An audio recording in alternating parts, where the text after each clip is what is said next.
Dun, dun, dun. There it goes. Hello, everybody. Hello. Happy New Year's Eve. Happy New Year's Eve. How's it look? How's it sound? We don't have like decorations. Hold on. We have our lights and ourselves. We're waiting to test things out. Is the stream starting soon? The answer is yes, because it has already been going for 20 seconds. So there must be a little bit of a delay happening. Oh. How is it? There we go. Is it synced? Okay, cool.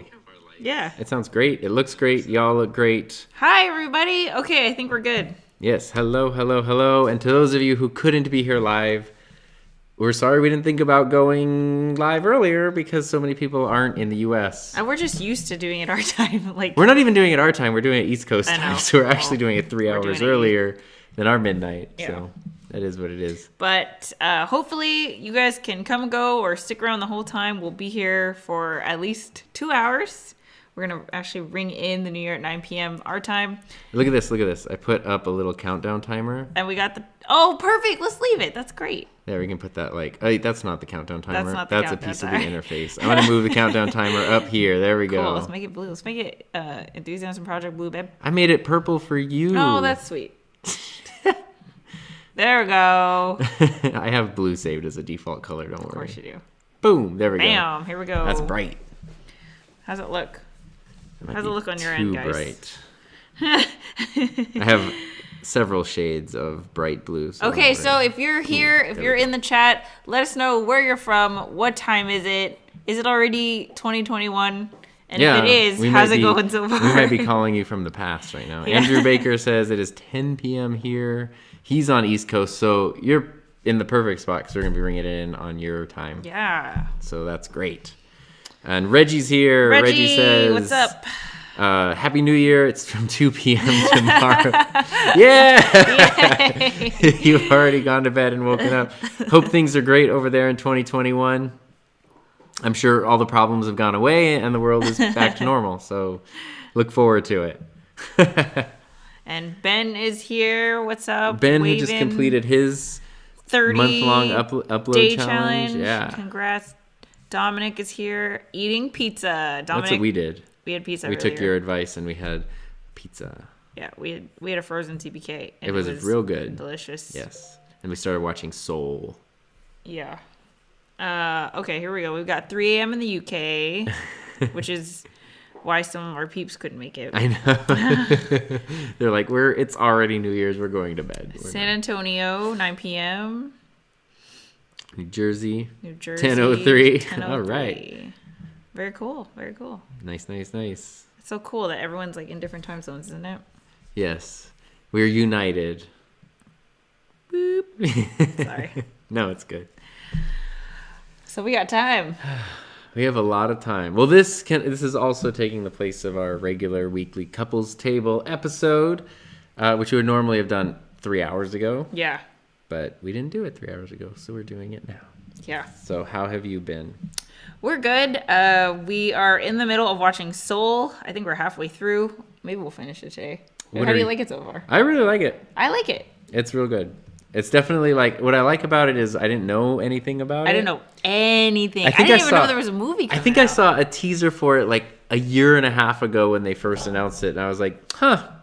Interesting. I had no idea what it was about, and then I forgot about it. I didn't even know. I didn't even know that there was a movie coming out until after Wonder Woman came out. I was like, oh, this is what it's like going up against this other movie called Soul, and I was like, what's that? Yeah, but I'm really enjoying it, and it's cool because I have no idea where it's going or when it's going to end or anything. So that's cool.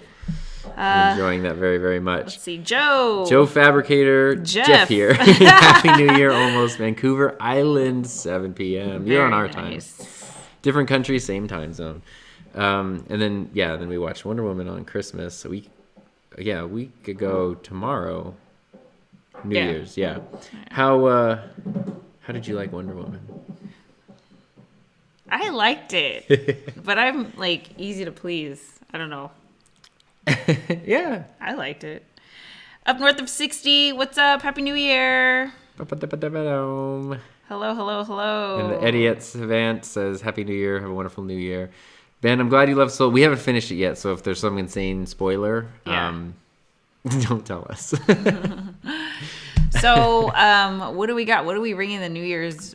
I see the champagne glasses over there. Yes, the flutes. The flutes. We got some... Is there something... Oh, you got schmuckus in your eye. I gotta take it out because I keep looking at it. We got some... Not say hard cider. No, not hard cider. Just cider. Sparkling cider. Sparkling cider. Martinelli's, the classic. Yeah. Because we have learned... I've always been a very, very lightweight when it comes to any kind of alcohol. And Heather could hold her own until recently. No, I can't. It's just like... I mean, if you need to, you could. I can only do vodka shots and I feel great. But everything else gives me a headache. So like we tried wine. But like literally like Christmas. a quarter glass of I wine. had such headache. Yeah. Champagne gives me a headache. So we're just doing the sparkling cider. I'll drink a whole bottle of cider. Like, it's fine. Yeah. Yeah. But it'll be fun. Get ripped on some cider here. John Ray Viamar, Happy New Year. What's up? And James and Mark. What are you guys up to on your New Year's? They said because they streamed on Christmas. Taking a break. Well, then you can join our New Year's stream since we joined your Christmas stream. We got all the holidays covered. Yeah, you guys we should bring you on. Oh, yeah. You can pop on the interview mode. Yeah. Well, how's your 2020, Tom? Oh. Loaded question. I am just remembering a year ago, we were sitting right here as we were ringing in. I completely forgot. We were ringing in I have a bad memory. 2020, and we were so excited for the new decade. Everybody was like, 2019, worst year ever. Bring in the new year, out with the old. So my 2019 was not that good. Like it wasn't that good, honestly. I don't have any regrets or anything, but I was excited for 2020, and I was cleaning up my memory cards and kind of sorting through some digital clutter. Eyelash in my eye, I'm sorry. Let me see. No, you don't. Anyway, I was cleaning through some digital clutter, and I found a lost vlog that never got published from like the first week of January of this year of 2020. And it was like, oh my God, I couldn't even... Sweet summer child. I couldn't even watch it because I was cringing at I was like, oh, I'm so excited for 2020. 2019 was such a crazy year, so like bad. And I'm so excited for everything 2020 has to bring. That being said though, 2020, as crazy as it has been, and understanding the tragedy, like we also had tragedy in our lives. It's only been highs and lows. Yeah. But honestly, I can say, I'm not even kidding. Like, I think this is one of the best years that I've had. Because it's only been like high and low.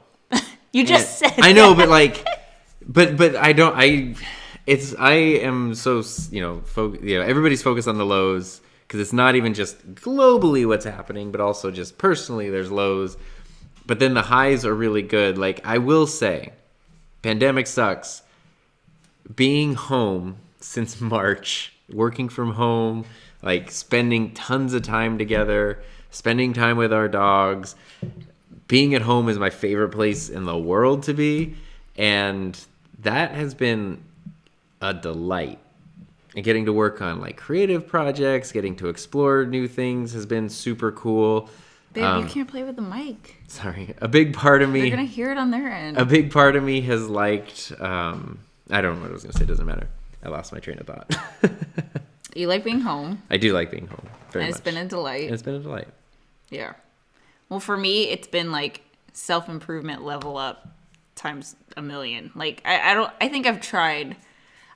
It's not that I've failed, but I really just leaps and bounds, especially in the last half of the year. Zoom in on Ooh. us. There we go. Center us a little bit there. Up north of 60 is asking why we're using the Blue Yeti. It's because we're in our kitchen, which is just like there's more room. The food is here. If the dogs need to go out, we can let them out. It's a later time that we're so streaming. I can just have laptop camera Yeti and it's like done. I thought about like bringing out. I just got a Focusrite Scarlett, which is like the easiest thing to set up. So I thought I was like, oh, I could do that. And the pod mics was like, you know what? This takes up no space. It sounds fine. I really do love the Yeti. And we still got our, we still got our sound effects. Yeah. Let's see. Paul, Happy New Year's. Paul Burke. Honey, the neighbors are doing it again. It's so funny because, like... Ooh, I like her hair. We don't take advantage of the fact that, like, we can just change the color of our house all the time. It's just sort of the same constantly. Let's change it, like, every 30 minutes. So it's 7:30, we're going to go blue. Okay. Yeah. You guys can pick the next you know color. what? I can set a separate timer for that. I'll use the timer I use for work. Turn off that one. So Aubrey's here. Hey, Aubrey. 7:30 and then 8. So if you guys are just tuning in, Tom and I, we're going to be here for the next 2 hours, and we're just going to hang out. It's the couples table. We're going to vibe. Yeah, we're going to vibe. We don't have anything planned aside from the countdown. So whatever you guys want to do, we are down. We're just going to chat. We're just going to talk. Oh, yeah, and this is also, I forgot, my 31st upload in a row. This is it. This is the finale of your challenge.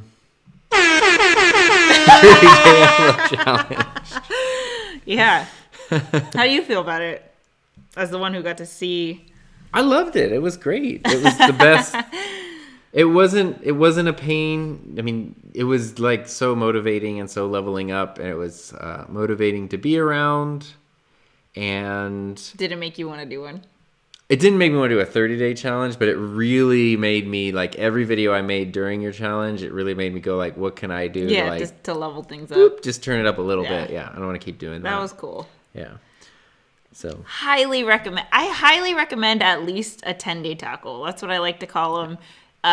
10 videos in 10 days. I think 30 is a little crazy, but 30 is the pro level. Yeah, 30 is like, 30 is a little insane. Ben, congrats for for doing your thing. Aubrey, also you for doing your thing.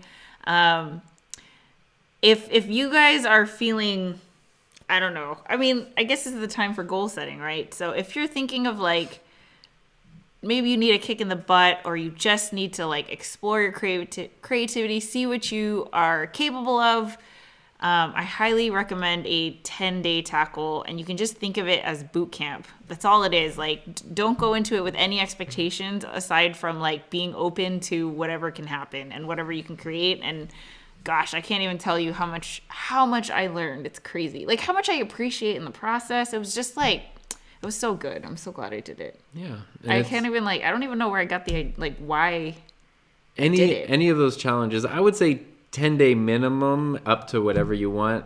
You've done 30. I've done 30 before, but the reason I say 10 minimum is because it's long enough to be, I don't want to say painful, but, like, you need some stress. Like, there needs to be the lights at the end of the tunnel, but you're still kind of, you reach the point where your, like, initial good ideas are done, and now you have to figure it out. Yeah, because day 3, you're still like, oh, this isn't bad. Like, I can do this. But then, like, after day 7, you're like, ooh, I got a long way to go. Well, that's why, if you do 2 weeks, that's great.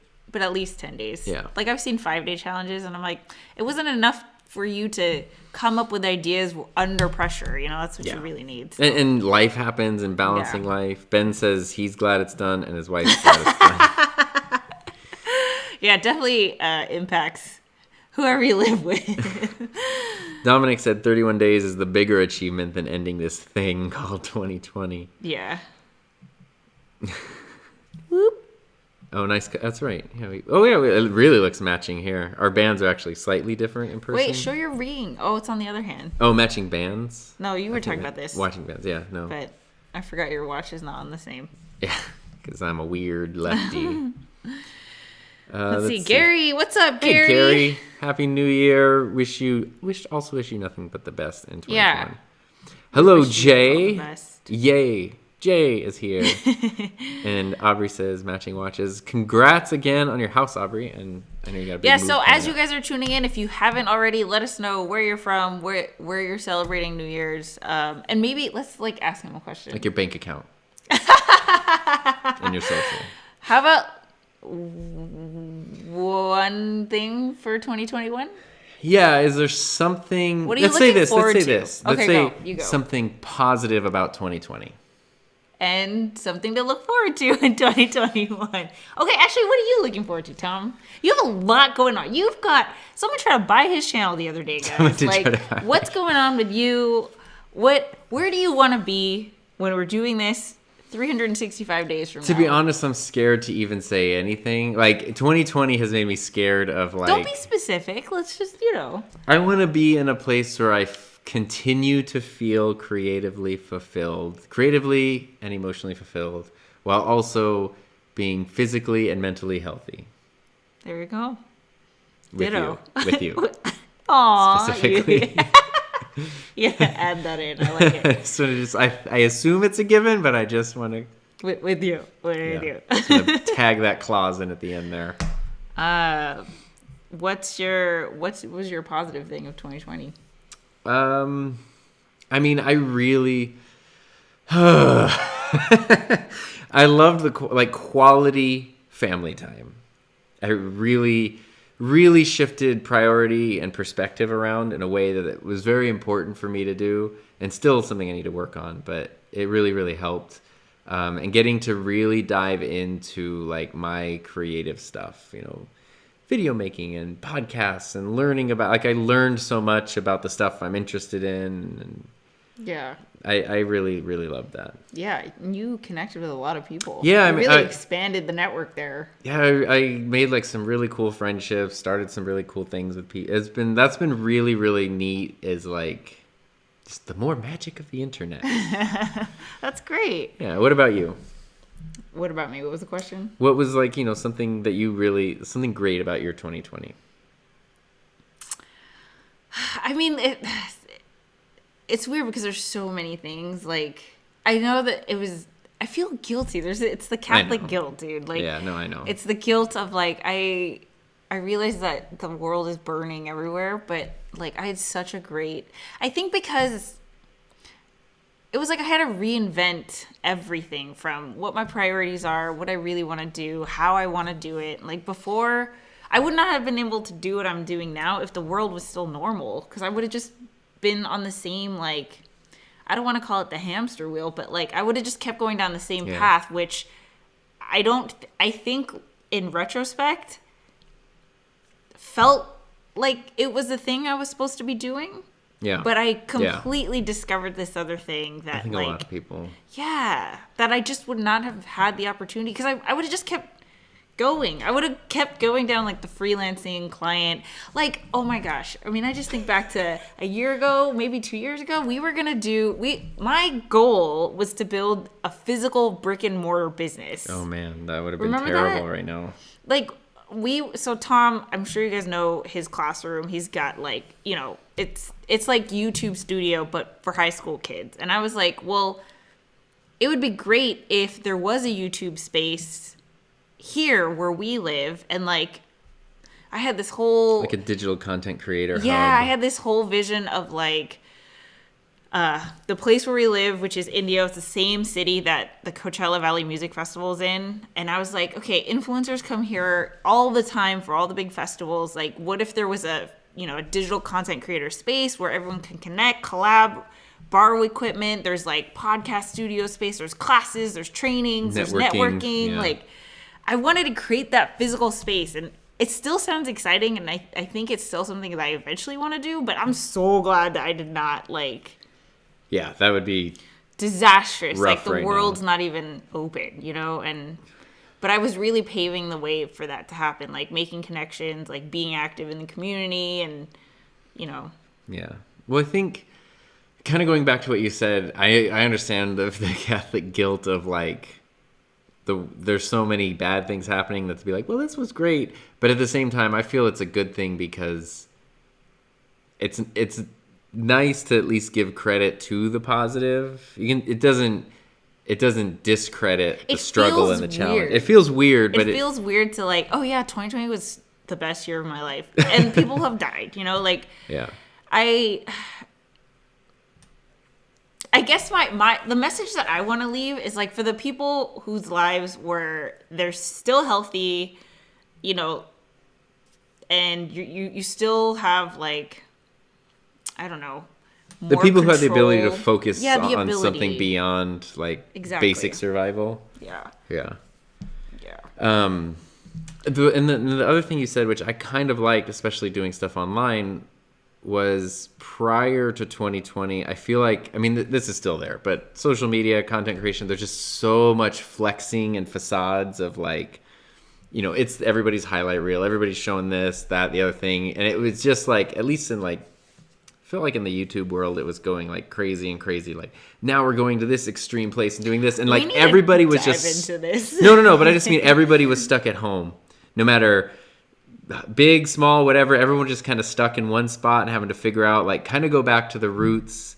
You know, it reminds me of like when sometimes you see a TV show or a movie series or something, and the first couple seasons are really kind of down to earth, you know, like very relatable, and then by season 8 or 9, it's like ridiculous problems. Like, you look at like The Simpsons or something. You know, the first ones are just like family problems, and by season 8, it's like, well, actually, I love season 8. By season 13, it's like NSYNC is a guest star, and the family should be world famous every week, but it just resets, and it doesn't have that same connection. And I feel like so many things were just brought back to that like very kind of like real. Like what? Yeah, and I actually really like that. We have in common, yeah. I really, really like that. I know I've seen the comments bumping up in here. All right, let's see what's up. Let's see here. Well, Reggie saying lefties unite. Yes. Jessica's here. You're in our time zone. Happy New Year's Eve. I'm happy to be with my family and on a call with my partner. I'm so glad you guys get to spend time together somehow. James and Mark. James did a 10-day tackle, 2 years ago almost now. Fun. Helped me create videos I normally... Yeah, yours were amazing. Yeah, that was fun. I looked forward to watching Absolutely. Them. Mona's here. Yes. Mona! She's from New York City, so we are on your clock right now. Staying home with your toddler. Number one goal is to start the whole... I'm going to guess home buying process. The whole buying process. The whole home buying process. And John Ray says 11 hours into 21's here in the Philippines. I was going to say you look... Your picture and your name. You look... Filipino.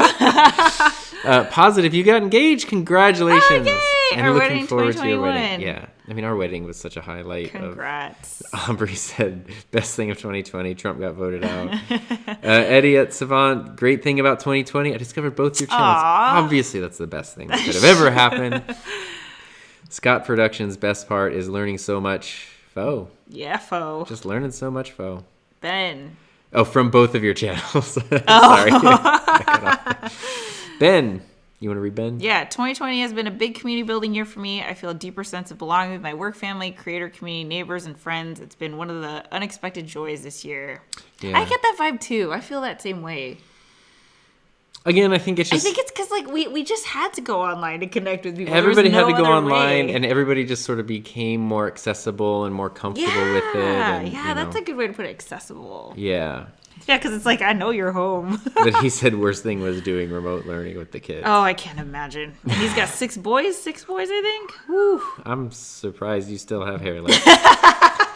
Jessica said her positive was many small events throughout the year that helped me realize how many I am, and things can be improved, but not as an escape, but as a step up to my situation. I have good friends and a good family. Nice.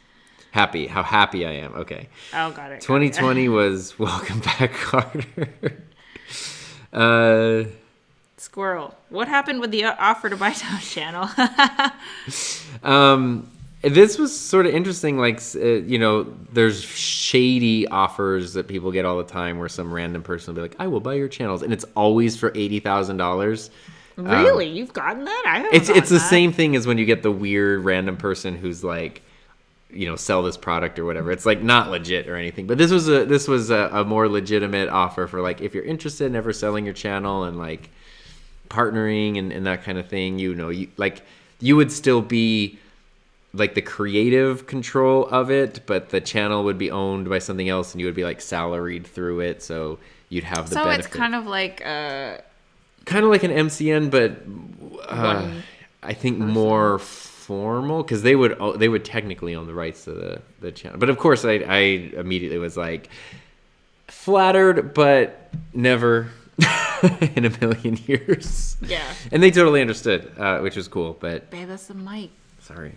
You need I need my cube. Yeah, we need to get you a little fidget spinner. I don't know if anyone can hear it. I'll put it away. I'm pretty sure, because I've had this problem. I'm a fidgeter as well. I know. It's really, really tough. Aubrey, Really? I feel like you've been around just so much longer in a good way. Was it just 2020? But here's the positive, though, for you, Aubrey, is like jumpstarting your channel in a really big way. Yeah. That's been awesome. So, looking forward to 2021, 1 year from now, where do you want to be?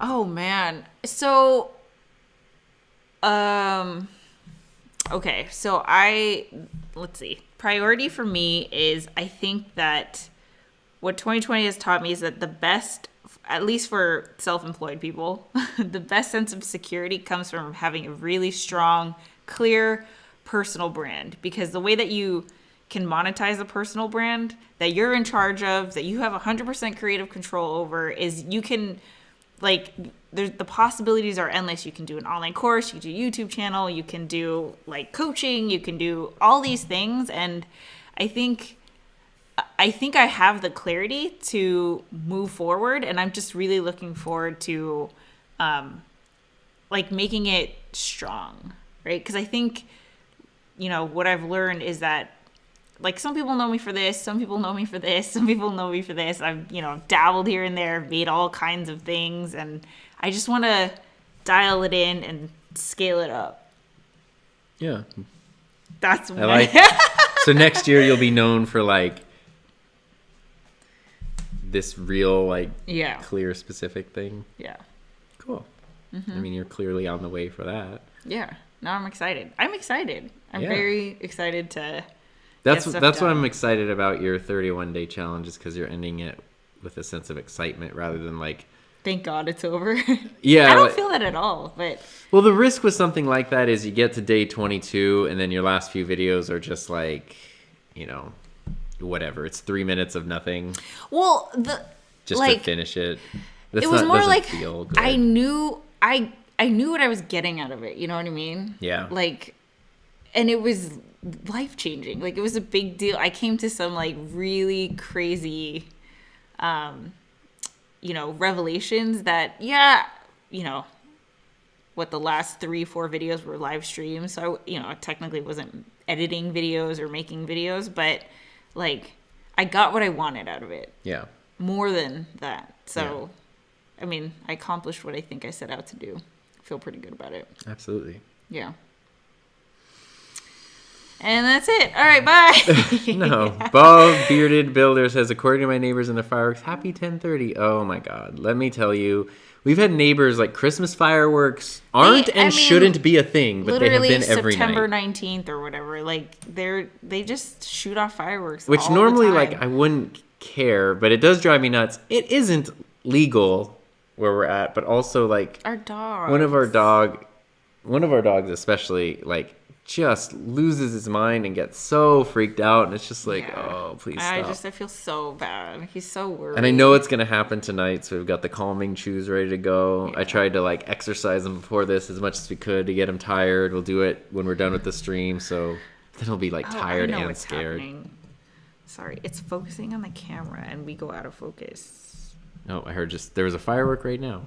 All right, but look, we're going to have a timer go off in 15 seconds to change the light colors. Oh, okay, guys. What color should we change the lights to? Right now it's obviously what should our purple. main dominant theme be?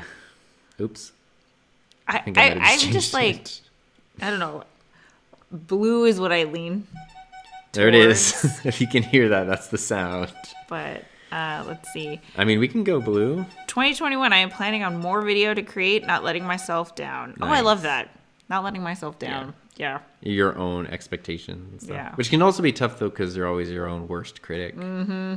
So it's very tough to be kind to yourself. I always do a thing because I get stressed, believe it or not. and sometimes when I get too stressed, either positively or negatively, but especially negatively, I get migraines and I get really sick. And a lot of times, so much of that comes from... It's debilitating, and so much of it comes from negative self whatever, that I always try to, like, go, just please, like, be kind to yourself. I try so hard, and then, like, I just get caught up on... Everybody just said blue, by the way. Blue, blue, blue, blue, blue. Okay. Sorry, Dominic. Here. I saw your 2 yellows, but...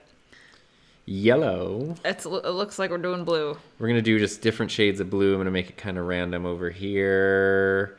Dun, dun, dun, dun, dun, dun, dun. And then we got this guy here, which I'll have to get up to change. What's the coolest New Year's way that you've celebrated? Or that's a weird question. What's the coolest way that you've celebrated New Year's? Boom! There we go. Are you asking other people or me? I'm asking everybody. That looks cool. What's your coolest way of celebrating New Year's?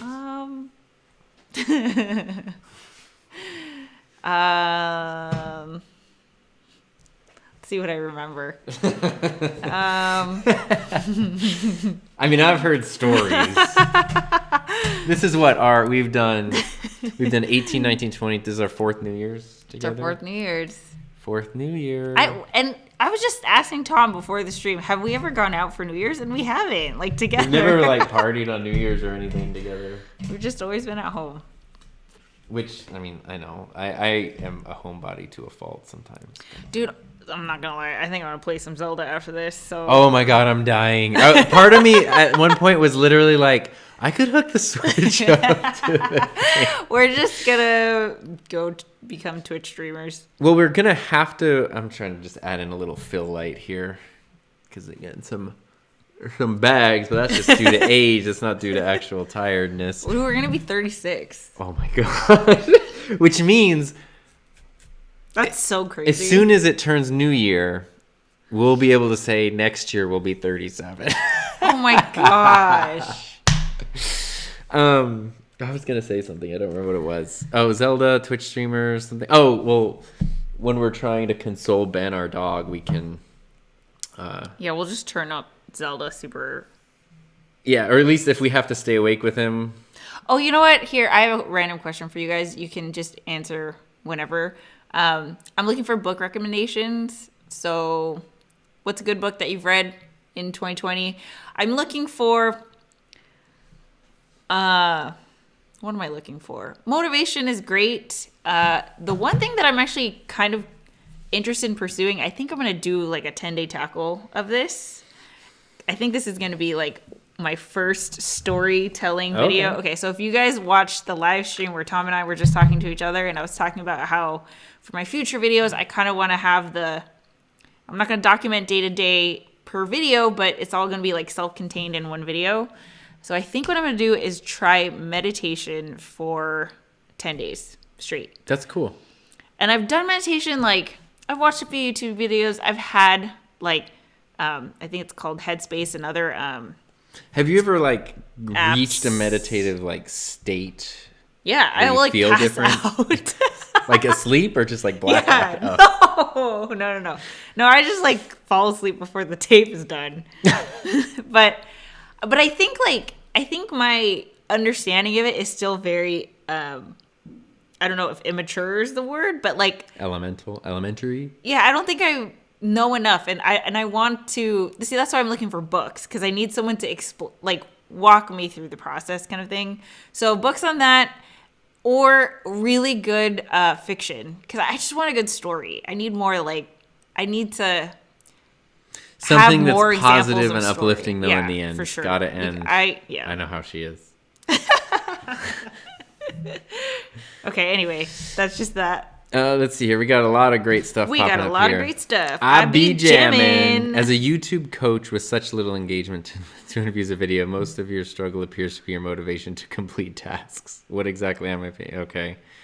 I'm just gonna let you jam by yourself. No. Okay. We can do this.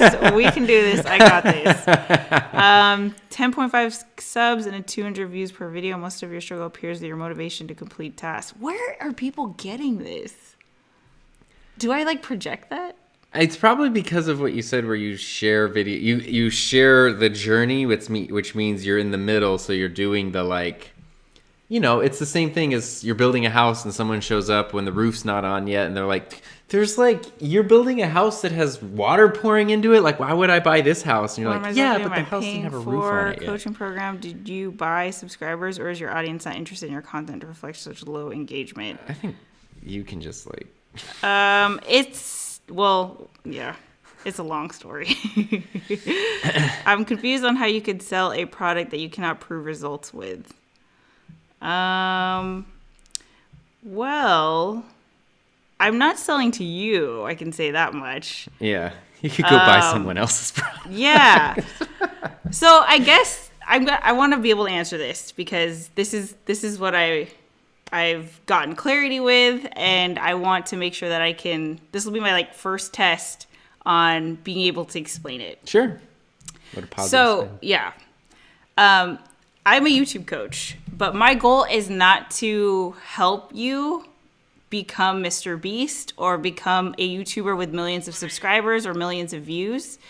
I think that's a great goal to have. And I think eventually, I think there's a balance between the story that we want to tell, the impact that we want to make, the creativity that we're able to kind of express, and our ability to target the right people and make sure that the right people are finding that content. And having a super large audience does not reflect the effectiveness of this formula. And it's not easy for everybody to just be like, I know exactly how I'm going to make my content, what kind of content I'm going to make, and who I'm going to make that content for. And as a coach, what I do is just help you explore that and, kind of like provide encouragement, push you to like beyond what's holding you back and helping you be your best self in order to achieve that. That's what I do as a coach. And that's how I want to differentiate myself. It's very much on the story driven, the personal journey, the creative endeavor versus like, let's just get 10 million subscribers. Because here's the thing. I can make a bunch of videos about Brazilian sugaring wax jobs and like get 1 million bajillion subscribers, but that's not fulfilling to me. Right. That's not, we can all do that game. Like we know what, we could really lean into like how the algorithm works and stuff like that. But right. that's not fulfilling to me.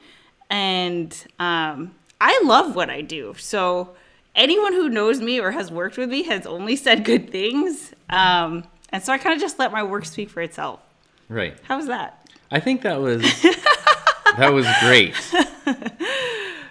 Yeah. How do you feel about it? I feel good. I think if I had gotten that comment before, I think it would have like sat with me, but I feel good. Like I feel good that it's not like, this is how I'm different. Sean Cannell of Think Media, if you guys know him, I'm sure you guys know him. He's like a legend in the YouTube education space. He was my YouTube coach. That's who I learned from. And he's great. I've met him several times. He literally is like the reason why I have such a passion and an interest for YouTube. And I can tell you, like, there is a difference in our approach and the way that we work, like, the way that we do the thing that is kind of related. It's kind of like, Tom can say the same thing. He's in the photo video space, mm-hmm. and there's plenty of people in that space, and you just have a different, angle on it. And I don't think there's anything wrong. Like, there's nothing wrong with that person or that person or that person. It's just, like, the one that you want to work with and finding the person that you jive with. And I know I'm not going to jive for the people. If all you want to do is get 1 million subscribers overnight, we're not going to fly. The thing that popped into my head was like, say you have an Italian restaurant and a Mexican restaurant. Yeah. And like, say you're the Mexican restaurant, someone's like, why don't you like make good Italian food? And you're like, yeah, there's nothing wrong with Italian food, but that's not what I'm doing over here. Exactly. That's what they're doing over there, and it's great, and you should go over there and have it, but I do this. Yeah. And they're all great.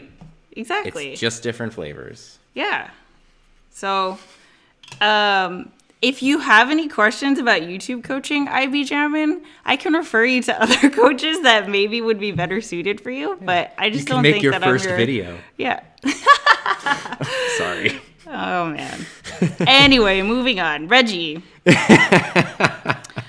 New Year's Eve, 1999. We had a 12-hour supercar street race in the city, followed by multiple concerts. I went to the Living End. It was the best. Jeez. That sounds fun. That sounds epic. I remember New Year's 1999. Oh my God, how do you remember this? Because I could not tell you what I was doing New Year's Eve 1999. At Coronado in San Diego with my best friend who lived there, and I was so excited. I was in high school, and I was like, it's the freaking year 2000. Like, this was my first time, like, ever being out on New Year's. We went down to, like, the landing where, you know, it's like the dock or whatever, and everything was there, and I was like, oh my gosh, like, we're gonna be like, it's gonna go crazy. We had our handy cams, we're gonna do all this stuff, and big countdown. We're worried about Y2K. Everybody, like, you know, everybody in Australia showed us it was probably gonna be okay because they passed that mark way before us. I don't remember what I was doing. And then I remember it went, it's like, poo, and literally by like 12:20, everybody was gone.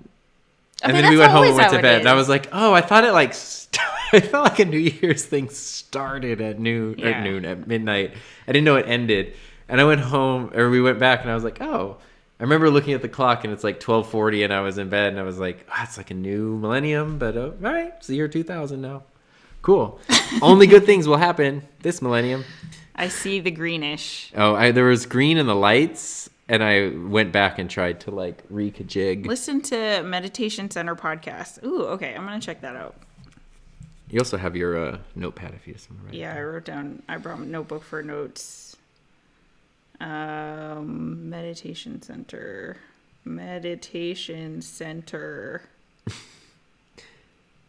Oh, it's spelled Centre. With who? Meditation Center. Gil Fronsdale. Okay, I need to find it. For some reason, I don't see it.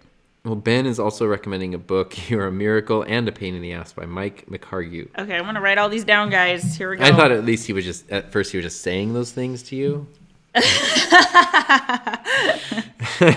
Oh, Insight Meditation Center. Mm. Okay. Meditation Center. All right. Oh, I got to do Animal Crossing New Year's. Got it. The thing that reminded me of that was Jessica. She said, I don't think I've ever gone out to celebrate New Year's, even in college. I've usually traveled back to visit my family. Feels strange not being with them. Yeah. But I'm glad you get to be with, like, your partner on the phone or on a call. Animal Crossing is doing something at midnight, a countdown in the town plaza. Talk about a 2020 highlight. Oh, yeah. Companion. Yeah. So I will have to stay up till midnight so I can go see that. Because that's real world time. I have a feeling I'm not going to make it. I'm so tired. I have a feeling I'm going to have to make it because Ben is... Well, not Ben, like, super hardcore here, but Ben, our dog, is going to... to an anime right now. Oh, you are? Yeah. It's been keeping me up. Me too. Let's see. Building an audience while making content you love is really difficult, but really fulfilling. Yeah. But I think that's what gives it the sustainability, because you could do the thing that's just going to sell really quick. You could do the thing that's going to bring in numbers, the thing that's flashy.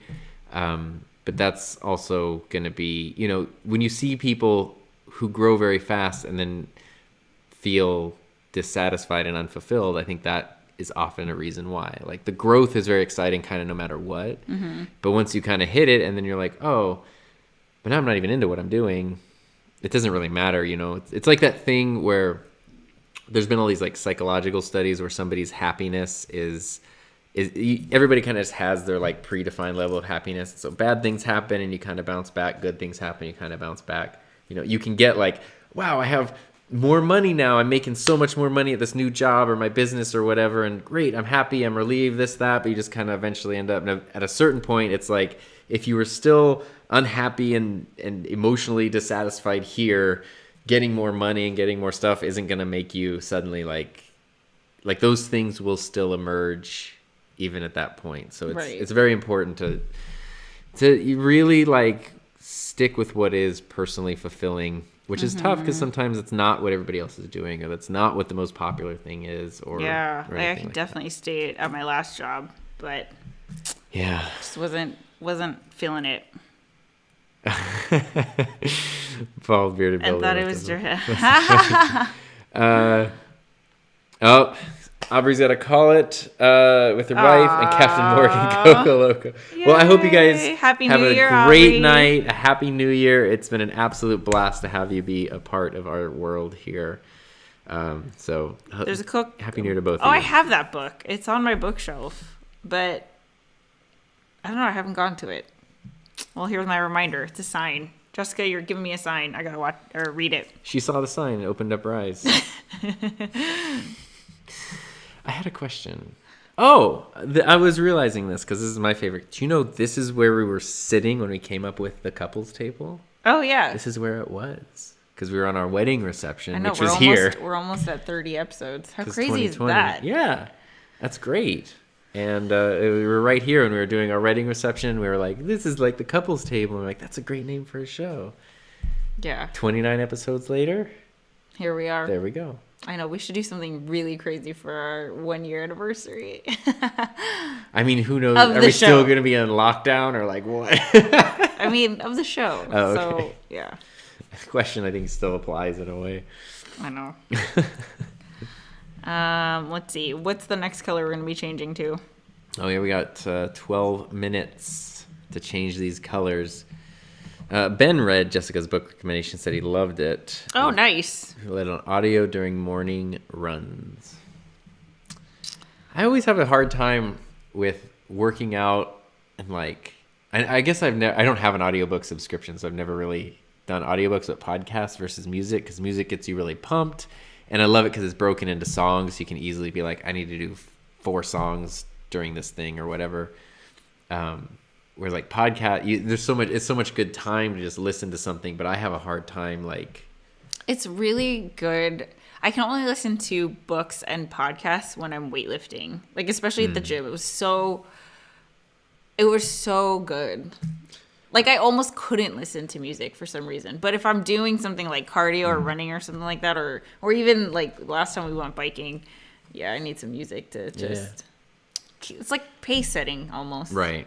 You kind of need it. Up north of 60 said what I was describing is the hedonic set point, which is an interesting concept. So that's and there's also I don't know if this is the same thing or related, but there was another study done about money and happiness, and I forget what the exact number was, and this was a few years ago, so forgive me, but I think it was something around like $60,000 or $70,000 was like, you know, people kept getting happier. You know, if you're making 20 grand a year, now you're making 30, you're happier. 40, you're happier. 50, you're around 60 or 70, you're happier. And then 80, 90, 100, you actually like never really, other than like momentary, whatever. Because you're at that point, like your main needs were fulfilled. Yeah. You know, you're not worrying about the roof over your head. You're not worried about food. You can you have some recreation, maybe some cushion for like savings and stuff. You know, you're not set for life by any means, but your needs are taken care of. And so everything else is just kind of like, your happiness never increased, even though it's just that thing where like, I think it was Jim Carrey who was like, I wish everyone could be like super rich so they could see it's not the answer. And I always think like, well, I would love to see for myself, but I mean, it's such a common thing to hear. Yeah. Poetic irony. I always think of like, especially after your story of family winning the lottery, of like what to do, like if we won the lottery. We don't even play the lottery, so we're not going to win the lottery. Yeah, we're not going to win the lottery. But if you do, don't tell anybody. Yeah, I was like, my thing would be, which is so funny because I've eaten at a burger restaurant in not the lobby, but the ground floor of the California Lotto building. Really? Because it's in Sacramento. I don't know where it is. It's in Sacramento. I used to go to Sacramento once or twice a year for work, so there's been like so many trips up there, and there's a really good burger place. I forget what it's called, but it was in their lobby. And I remember like thinking, if I were to ever win the lottery, I think the thing to do is you literally just book a flight to Sacramento and you go to the lottery. You don't tell anybody. You're just calling sick to work. You go into the lottery thing and you just like are like, here's my thing. I want 0 public whatevers. And then, I know. And that's the thing that everyone, like, I really feel like that's the thing that people will not be able to resist. Is like is the fanfare of it all. Right. I mean, I swear it would make your life so much easier if you don't tell a soul, if nobody like knows. Your significant other, even that. I mean, I don't think you can get around that, but like, I've just seen it rip people apart, and it's just sad. I was thinking though, in that scenario, how stressful it would be to travel with that lotto ticket. My mom went to the freaking liquor store with it to verify.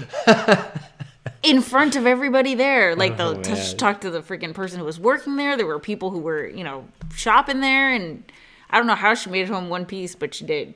Gosh. Crazy. Oh, those are like the nuts and bolts details that really just... Oh, my God, I know. Just scare and me. Did I tell you this? Like, when she was going out the door to go check, she was,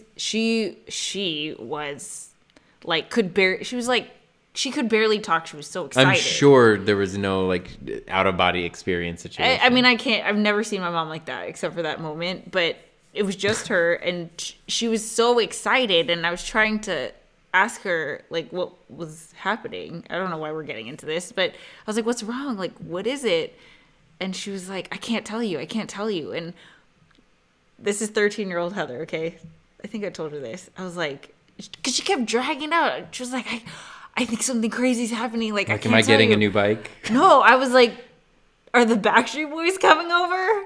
Like, literally, that's what I thought. I was like, did you connect with them? That would be like my greatest win. That's how you would have acted if they were coming over. That's amazing. Like, you never told me that. I was like, you could. That's the only reason. It's not, did we get tickets? Yeah. No. Are they coming to our house for no reason? I love that. So embarrassed. But I was like, that's the only explanation for how you're acting. That reminds me, there was it's very similar, but I was just watching an old home movie of Christmas 1991. And Christmas 1991, I remember this. My birthday was early December. That's when I got my Nintendo NES. And so I was like, I had wanted that thing forever before that. And I actually got it. And I got it came with Mario, and I think I got Wheel of Fortune. Or no, I got Bart versus the Space Mutants with it. So I had 2 games. And all I wanted was more games. And there was a present under the tree that looked like... It basically looked like if you wrapped a big picture frame, like a 24 by 36 inch picture frame. And it was just sort of leaning up and had my name on it. And I was like, this is just like... It's basically like a wall of Nintendo games, because it was like the right thickness of the game boxes, and I was like, they just bought me like every game, they lined them up and then wrapped it as one big gift. And I was like, for like weeks prior to Christmas, I was like just looking at that, like, I wonder what games it is. Like, maybe this one's exciting. God. Do you know what it was? What? It was a bulletin board. Oh no. Which, to be fair, I actually loved and kept like way into high school. Because I loved office supplies also, but the disappointment of, I think this is like 30 Nintendo games. Never mind, it's a bulletin board. Oh. But nobody told me it was Nintendo games. Like that it's like when you go put on your like socks and the dogs think we're gonna go on a WALK and they start freaking out and no one has said anything, and now like their hopes are dashed, and it's like nobody even. Anyway. Oh boy. Jumping back to some of these things here. Ben said, in regards to the hedonic set point, doesn't it start going back down after a certain point? That's interesting. I would bet, because things, if it's not handled Mo money, well... more problems. Mo money, mo problems. Shakespeare was right. Scott Production says, my favorite part of 2020 was seeing my cousin and getting to use an Arri Alexa. What's an Arri Alexa? It is, it's basically like one of the most well-known like actual Hollywood movie cameras. Oh, it's like a legit, that's cool. Yeah, it's a big deal. It's tens of thousands of dollars for the one camera. Oh, good. Dave's coming here with some clarity. The set point for happiness is a psychological term that describes our general level of happiness. No matter what life throws at us, over time, our happiness bounces back to the same set point. There we go. You can just, it's like I have thoughts and then I throw them out and then you make them make sense. It's great. Also the Backstreet Boys, because it's important. I never won the lottery, obviously. Yeah. And if I did, I wouldn't tell anybody. But the closest I came was in the 6th grade. Okay. We had a contest to sell candy bars. And every box of 25 you sold, you got your name in a drawing to win $100. This was through my school, my elementary school. And you had to sell the candy bars. I never did anything extra in school, which I don't recommend, but I was like, I have to sell this stupid box. And luckily, like, my grandpa one day was like, just give me the box. I was like, okay. And he bought the whole box and just like ate 25 candy bars. And then I like managed. I liked those candy bars. Oh, and this was before now they're all tiny and like crappy. This was when they really? were like the thick one. Yeah. World's finest. Yeah. Chocolate with almonds. Yeah, they were really good.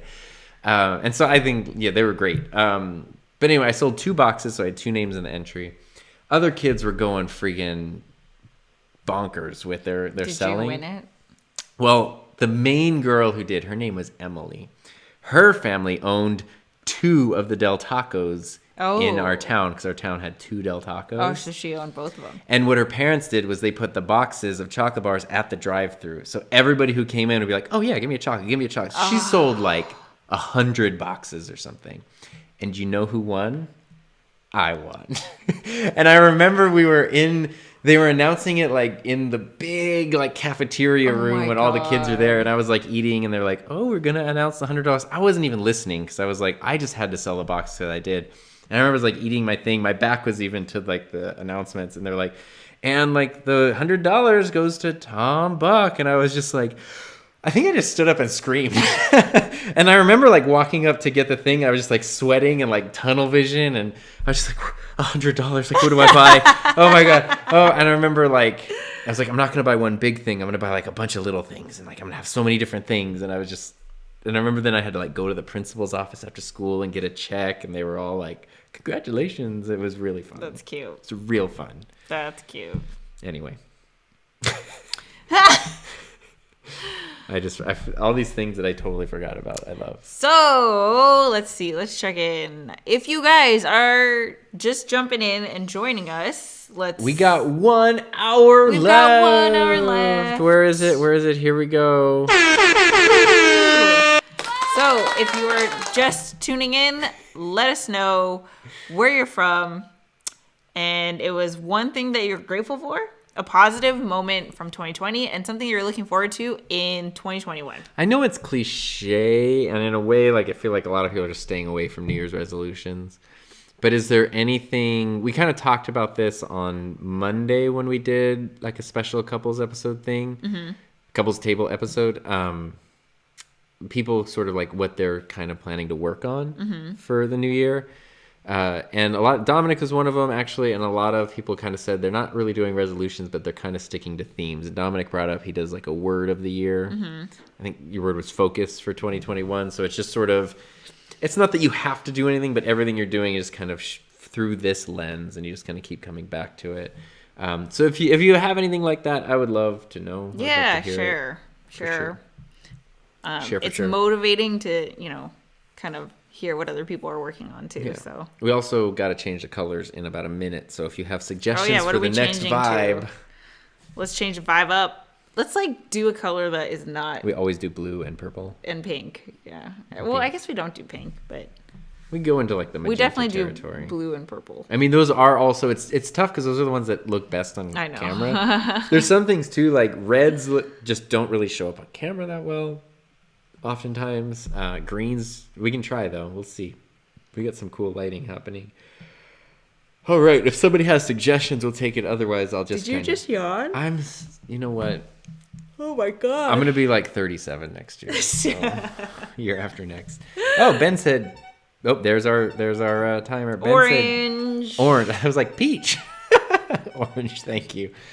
I appreciate that. Let's go with an orange. I also have my nightly reminder to learn Japanese. You could learn Japanese on the stream. I know. I could do it really quick. I'm on like day 74 consecutive, I think, of practicing, trying to learn a new language. We're moving into the oranges here. Orange, you glad? Oh, that kind of looks cool. Yeah, orange. It's different. Orange is actually showing up, which makes me happy. And then we got the big guy here. Is that going to be orange too? This can be any color or all the colors. I love this light. Oh, that's cool. What? Was it just changing? Oh. Ooh, what's a color that goes with orange? Black. Well, that's kind of cool. Well, we can just cycle through. We got to get it like crazy amped in here. Like we're so excited because 2021. What did I change? Oh, I turned down the saturation. You got to up the satch, babe. I literally have to up the satch. It's there. 100% satch there. I'm getting thirsty. What do you want? Should we? Teal and orange go together. I guess we're not supposed to like drink this sparkling cider until the end, right? I'm just gonna stick with like this is real. It's like Hell's Corner over here. Let's try it. Scott Productions, what do you use to learn Japanese? You want to get my Japanese stuff? I'll show you. So I really wanted to learn. I've wanted to learn a language, like, where I could at least be conversational for a really long time. And at one point, I went to Costa Rica and Peru, like within a year of each other. So my Spanish was getting pretty good, but then I just stopped using it. So now I'm just kind of back to the basics. But I really wanted to learn a language that did not use English characters because I just thought that was so cool. And I wanted to learn a language that also had like a really a culture that I was really interested in. So I just picked Japanese.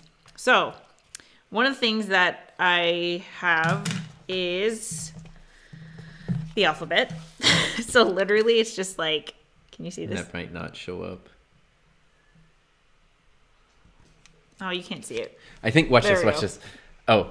There you go. Oh, wait. So it just has the letters on it. And then in here, this is a notebook where it's like the lines are, it's not like not Western. It's not Western. It's like boxes so you can draw the characters on it. And then the main thing that I use is Duolingo, which I don't know if I would recommend for Japanese because it is based on multiple choice. So I think it works really well for languages that use the same characters as ours. So like Spanish or I don't know, French, Italian. Whatever language you have, something that shares. Yeah. But I can feel my brain just kind of memorizing based on it's like making the answer based on process of elimination rather than actually knowing what it looks like. I know what the word is, I know how to say it, and I know how to I would understand it if I heard it. But the characters, like, they have 3 different alphabets, dude. Like, it's so hard. Dude. Put this guy over there. Yeah, and there's like a bunch of apps. Mostly Duolingo, but there's a lot of apps that don't even have like names. It's just like learn hiragana. Have you ever used Rosetta Stone? I have not, but they make it so oh gosh, I forgot what their thing was. But basically it's like they don't teach you based on translation because if you learn a language based on translation, then you're constantly having to translate the thing, then retranslate it to come up with the response and stuff. So you're still thinking in English, right? So Rosetta Stone, the way that it works is like they kind of don't tell you the translation. They kind of give the context with other things, which is why it's effective. Yeah, learning it as like a native. Yeah, how you would learn it when you were a kid and you don't know nothing. Yeah, and I mean I've thought about it, but I think I want to start with like free stuff first, or not free stuff, but Rosetta Stone's kind of expensive. Yeah, I know they have like an education discount, but I can never access it. It's not even the money; it's more of like the time. You know, like I don't want to get something where I don't have the time yet. Yeah. So maybe summer. We'll see summer. It'll be here before you know it. Jessica, sometimes you get busy, lose streaks, but I'm happy to keep learning. That's something I have to continue reminding myself that things happen. Yeah. Mm-hmm. If you're doing something and you stumble or whatever, like I know Ben had a scheduling thing in your uploads where you're like, oh, like I didn't make it before midnight on this day or whatever, but it's like instead of going, well, I guess that's it, I'll just stop. It's like, no, keep going. I think it's James Clear, Atomic Habits. Yeah. Actually, I don't know because I haven't read the book. But someone says, like, if you break a streak, don't break it twice. Like, don't make a streak out of breaking a streak. Just go right back and keep going. Right. I think that's good. And Jessica said Duolingo is nice for getting your feet in the water, but patterns in the app do become recognizable. Yeah. Oh, Dave is heading out. Good night. Bye. Happy New Year. Stay safe. Have fun. Watch out for fireworks. And we'll see you next year. See you in 2021. I love that joke every year, and I don't care. We went to the grocery store today, and I was like, we got groceries for the rest of the year. We're all set. Oh, my God. I know you're obsessed. I know. And then later today, I've been wearing these clothes since last year. I haven't showered since last year. I love it. It's just... All right. Let's see. What else? What's the next thing? I think I'm going to go get a chocolate. You talking about chocolate? Now I want chocolate. I ate way too many chocolates today. What chocolate are you going to get? Like a Hershey's? Yeah. Oh, I don't need any more chocolates. Let me tell you, no more chocolates. It looks so insane here. I know. I think for the last one, at 8:30 when we switch for what will be the New Year's colors, I think we should do like multicolor, like crazy, you know. This big light can do like not a strobe, but a fade through all the colors. Maybe that would be fun. Let's see. Ben agreed that Atomic Habits is a great book, and Jessica said the fireworks are already starting here, and my dog is barking. Yes. This is going to be our dog Finley's first New Year. We're leaving your birth year, buddy. It kind of makes me sad. We're going to go into 2021. So he has like no idea what a firework is or what anything is. He doesn't know nothing. Oh, he definitely is not going to be eating chocolates. Okay, you got to say hi. Hi. What's that? That's you. That's you. All right. So, JP Davis said teal and orange. I mean, those do really look good. I try to avoid that on my YouTube channel just because in like YouTube world it kind of became cliche, but in my classroom, which is not on YouTube, I went for teal and orange and it looks so cool, and like the students were like, wow, it looks so neat. So that's cool. Yeah. Dominic said the people across Stevens setting off fireworks since noon. That's crazy. I mean, I don't know. It's like, I get it. Fireworks can be super fun. I've never lit off a firework. Seriously? And I don't care to. Maybe I'm missing out, but I don't know. I mean... In Animal Crossing, I have. You know what was crazy is one year I was in Kentucky for like the 4th of July. I was there for a school thing, chaperoning students, and it was nuts because not only are fireworks legal, but like there's no droughts, there's no it's super lush wet rain, so like fireworks are legal, like just straight up like fireworks. And I remember there's like no, it's not dry. Our hotel was kind of in the middle. Actually, our thing was in Louisville, and our hotel was right across the river in Indiana. And it was just sort of out in the middle of nowhere, but it was a big hotel, and there was a big parking structure. And I remember, like, in the middle of the night, I heard something, and I opened it up, and there were just these people on top of the parking structure with, like, their trucks, just lighting off, like, real fireworks. And I was just like, oh, my God. It's cool to see them, but I thought I was going to watch someone get blown up or something. And God, scary. Yeah, it was like, and it was, I was like, okay. Yeah, okay. This all makes sense. Let's see here. What else are we talking about? Well, there was a firework. Yeah. Oh, man, you get nervous, buddy? You got to give him his little CBD treats. I know. We can give him a Kong.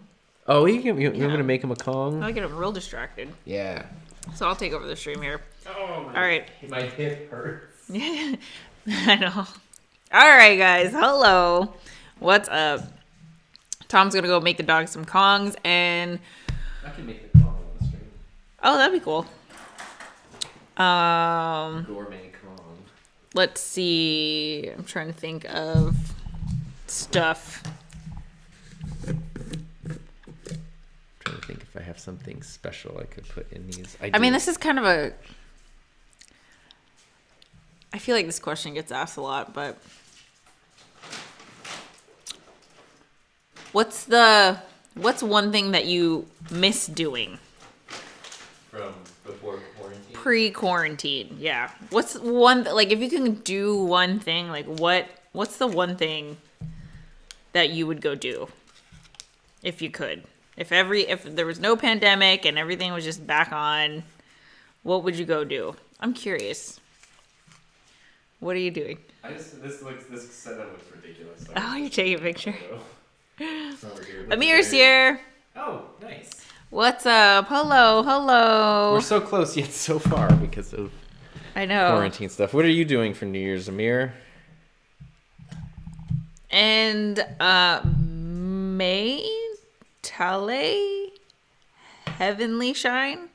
Happy New Year's, newlyweds. You sound like, thank you. This is our first married New Year's. I know. So when you sounded like me on the first day of school when I'm trying to just do names. When do we stop being newlyweds? Can we just keep being newlyweds? I mean, it's all context, right? Compared to someone who's been married 40 years, we're still newlyweds no matter what. Yeah. I think we had this discussion during our wedding reception live stream, but I thought it was 6 months, which means we're already old news, but really got to put the peanut butter up in here, you know. God, that's a lot, babe. I know it's too much, but so if you don't have dogs, this is called a Kong, and you fill it with treats and stuff. The best thing to do is fill it with a little bit of peanut butter, some of their dog food, and water, and then freeze it. And then take it out and you give them this frozen thing. It'll keep them busy. Even our golden, who goes through things like crazy, it keeps him busy for a half hour. Yeah. Which nothing else does. Even the long chew bones or whatever, they're done in 20 seconds. Ben would be writing on his laptop in a coffee shop. I loved doing that. Oh my gosh. I definitely miss doing that. I used to be able to walk to the coffee shop, to Starbucks, where I lived before I moved in with Tom. And I had a giant YouTube sticker on my laptop. I would ride my boosted board there. I can't tell you how many people I met just go into the coffee shop. It was so much fun. You guys ready? Here we go. Costco free samples. We just went to Costco and they're still doing free samples, so This is for Ben. I'd be at a concert. I was at one basically every month in 2019. That's crazy. So after I met Tom, I'm not really a concert person. I don't know why, but when I met Tom, we went to 4 Aquabat shows in a year. Oh my God. And I didn't know who they were. And then I went to 4. I haven't even been to 4 of anyone's concerts ever. Well, you did it for me. The only concert band that I went to go see more than once was Capital Cities, which was, I love them. That's cool. They haven't come out with new music in a while. After your first year of marriage, I think, not sure, but I think that's a worthy milestone. I remember when we had our wedding, I think it was my mom was the one who was saying you got to save a piece of your wedding cake in the freezer. And that was definitely your mom. That's the tradition, you save some of your cake. And one of our friends did bake us a really delicious cake. We should talk about traditions. Or no, he didn't bake it. He got it. He got Actually, it from a Ben, local you did place. a video. Sorry. He did a video about traditions. I haven't watched it yet. Go. And pie. We were well, instead of eating a stale freezer burned cake in a year, we could just get this same cake. Oh, we should definitely do it. It was so good. Yeah, it was really, really good. It was vegan. Didn't taste that way though. No, it was really good. He's not that, we have very thoughtful friends. Yeah. There they go. Our whole house smells because the peanut butter's right here. I was whole house smells like peanut butter. All right, let's see. What would you do?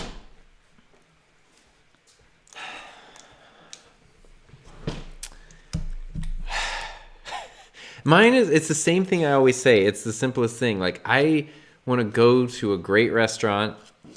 Doesn't have to be fancy, anything like that.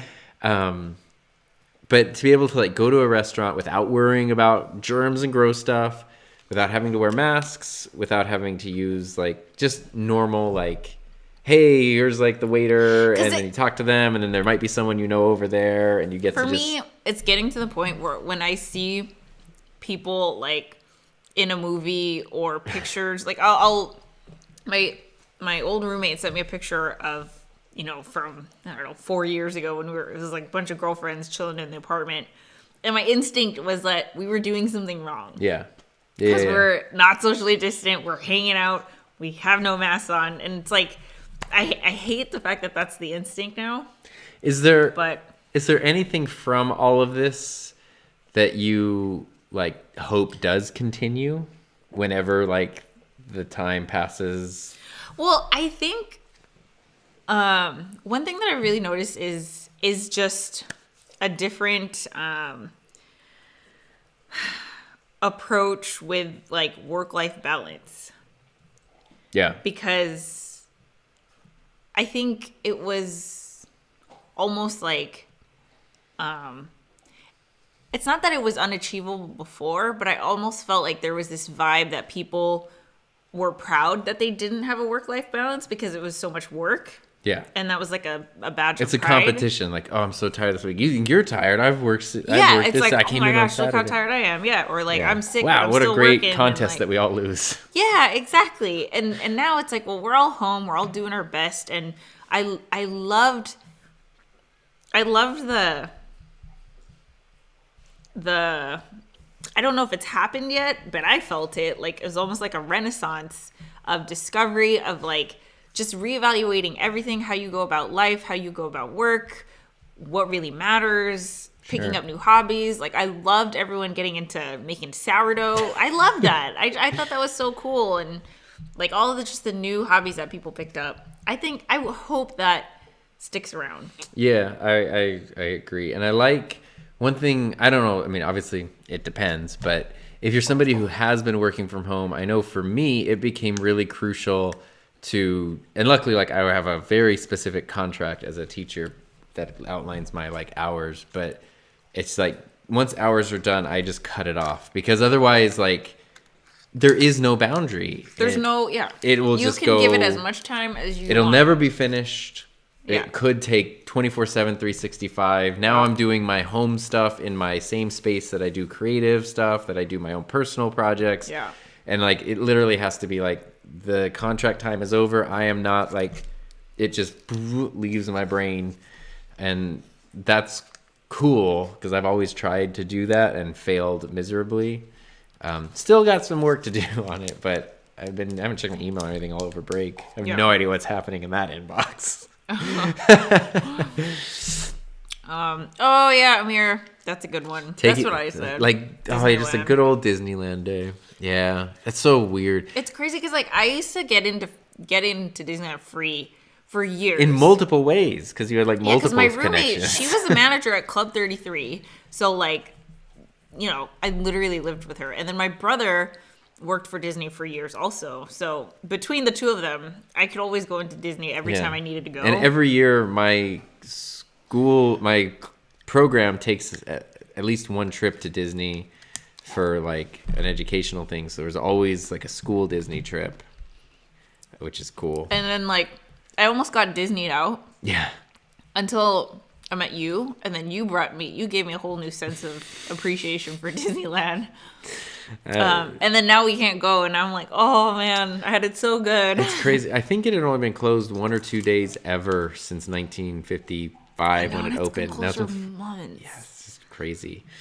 Bald bearded builder says the same. I miss our local Mexican restaurant where they know us by name, just a chill time eating tacos. Yeah, that kind of stuff where it's like, there was a place near us that... Just the neighborhood, There's a local group of people that put together cornhole competitions. Oh, I know. Which are really fun. They're like 10 or 11 week tournaments with different teams. And it's like once a week you all meet up and you play. But it's at we totally suck, but it's so much fun. It's at this little like divey bar place. It's like connected to a little airport.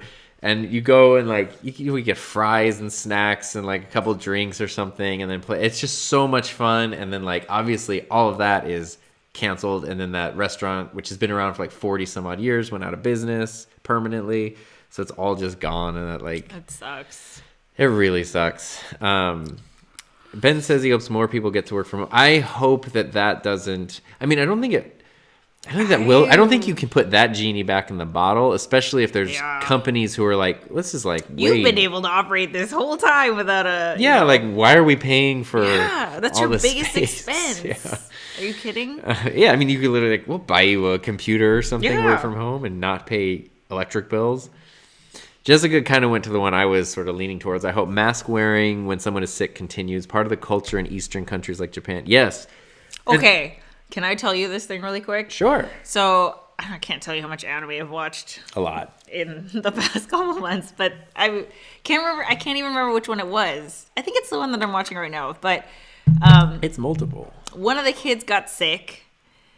This anime I'm watching specifically is like a couple years old, and they were wearing a mask in it, and it threw me like. It has like nothing to do with. It's not like a cornerstone of the plot or anything. It's just like no, it's just very normal. It's like you cut yourself, you put a Band-Aid on. You get sick, you put the mask on. It's like there's no like thought.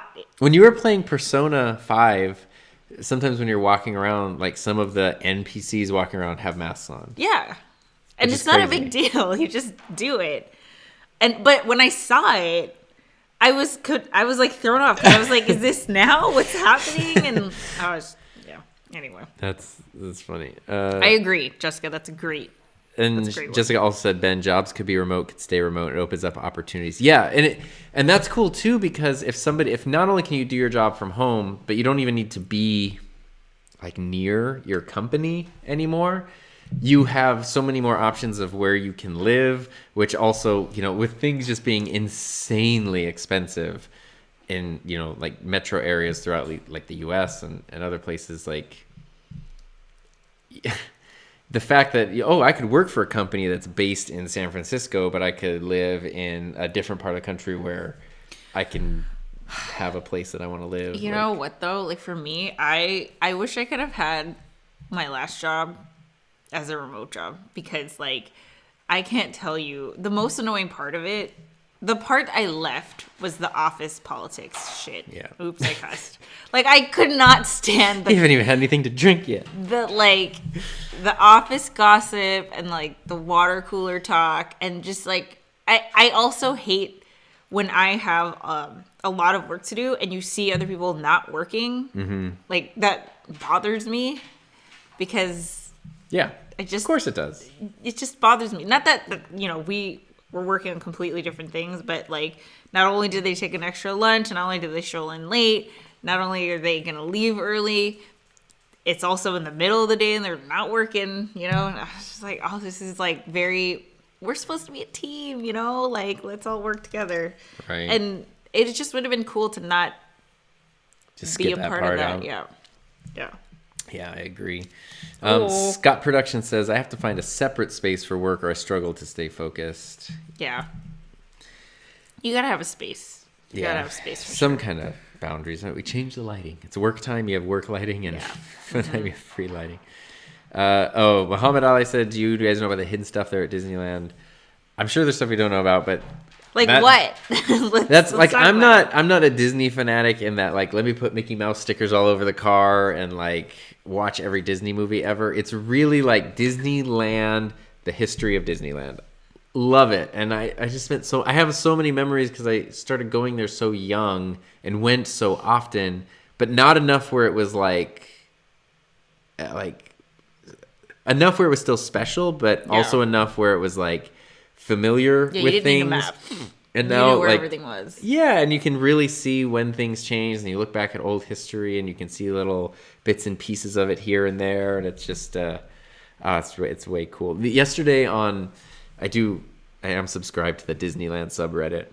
Everybody got on this thing where for some reason they were posting construction photos of the Indiana Jones ride. Yeah, it was fascinating to see like the skeleton of the building with like the track being put in, and it just looks like this weird roller coaster thing. Crazy. Like, wow, he did all the theming. That's like my favorite ride. I know, love that ride so much. It's way cool. On the mask thing, I read somewhere that flu deaths were lower this year because of distancing and masks. Yeah, I mean, I don't want to politicize stuff and go down that whole thing, but it's like... But it shouldn't be a political thing. Yeah, I know. I wish it were just like, the mask is for you, and it's also for other people. Like, yes, you're sick, and then you wear this, and then other people... It's not that you won't get sick, because some people are like, well, I'm already sick, so why do I have to do it? It's like, no, it's so other people don't get sick. Other people exist. I know, but I think... I really don't think it's that. I think the politics comes in when someone is told that they cannot or they have to do something. Right.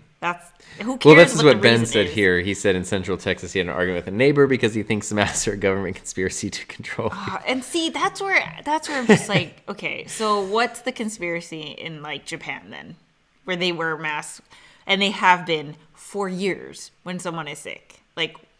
Well, it's the same thing when people are like, the vaccine has a microchip to track you.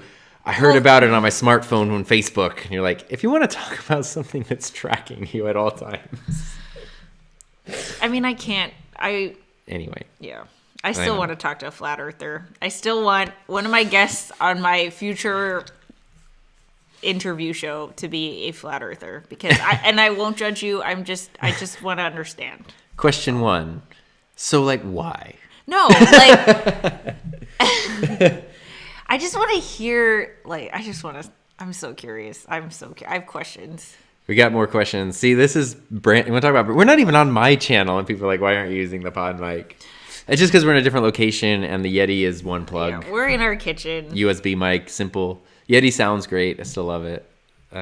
Still think it's, because the Yeti was one of, like, the first really popular USB mics. It's pretty affordable. Is it like not cool to have a Yeti now?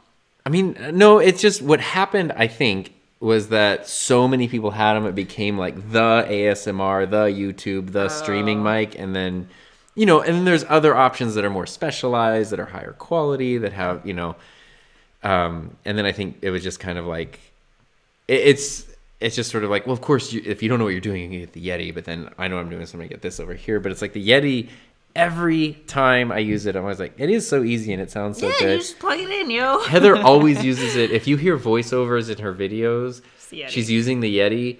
And every time I hear it, even though I know the answer, I can't even help myself. I'm like, what, Mike, how did you do the audio? Because it just sounds so good.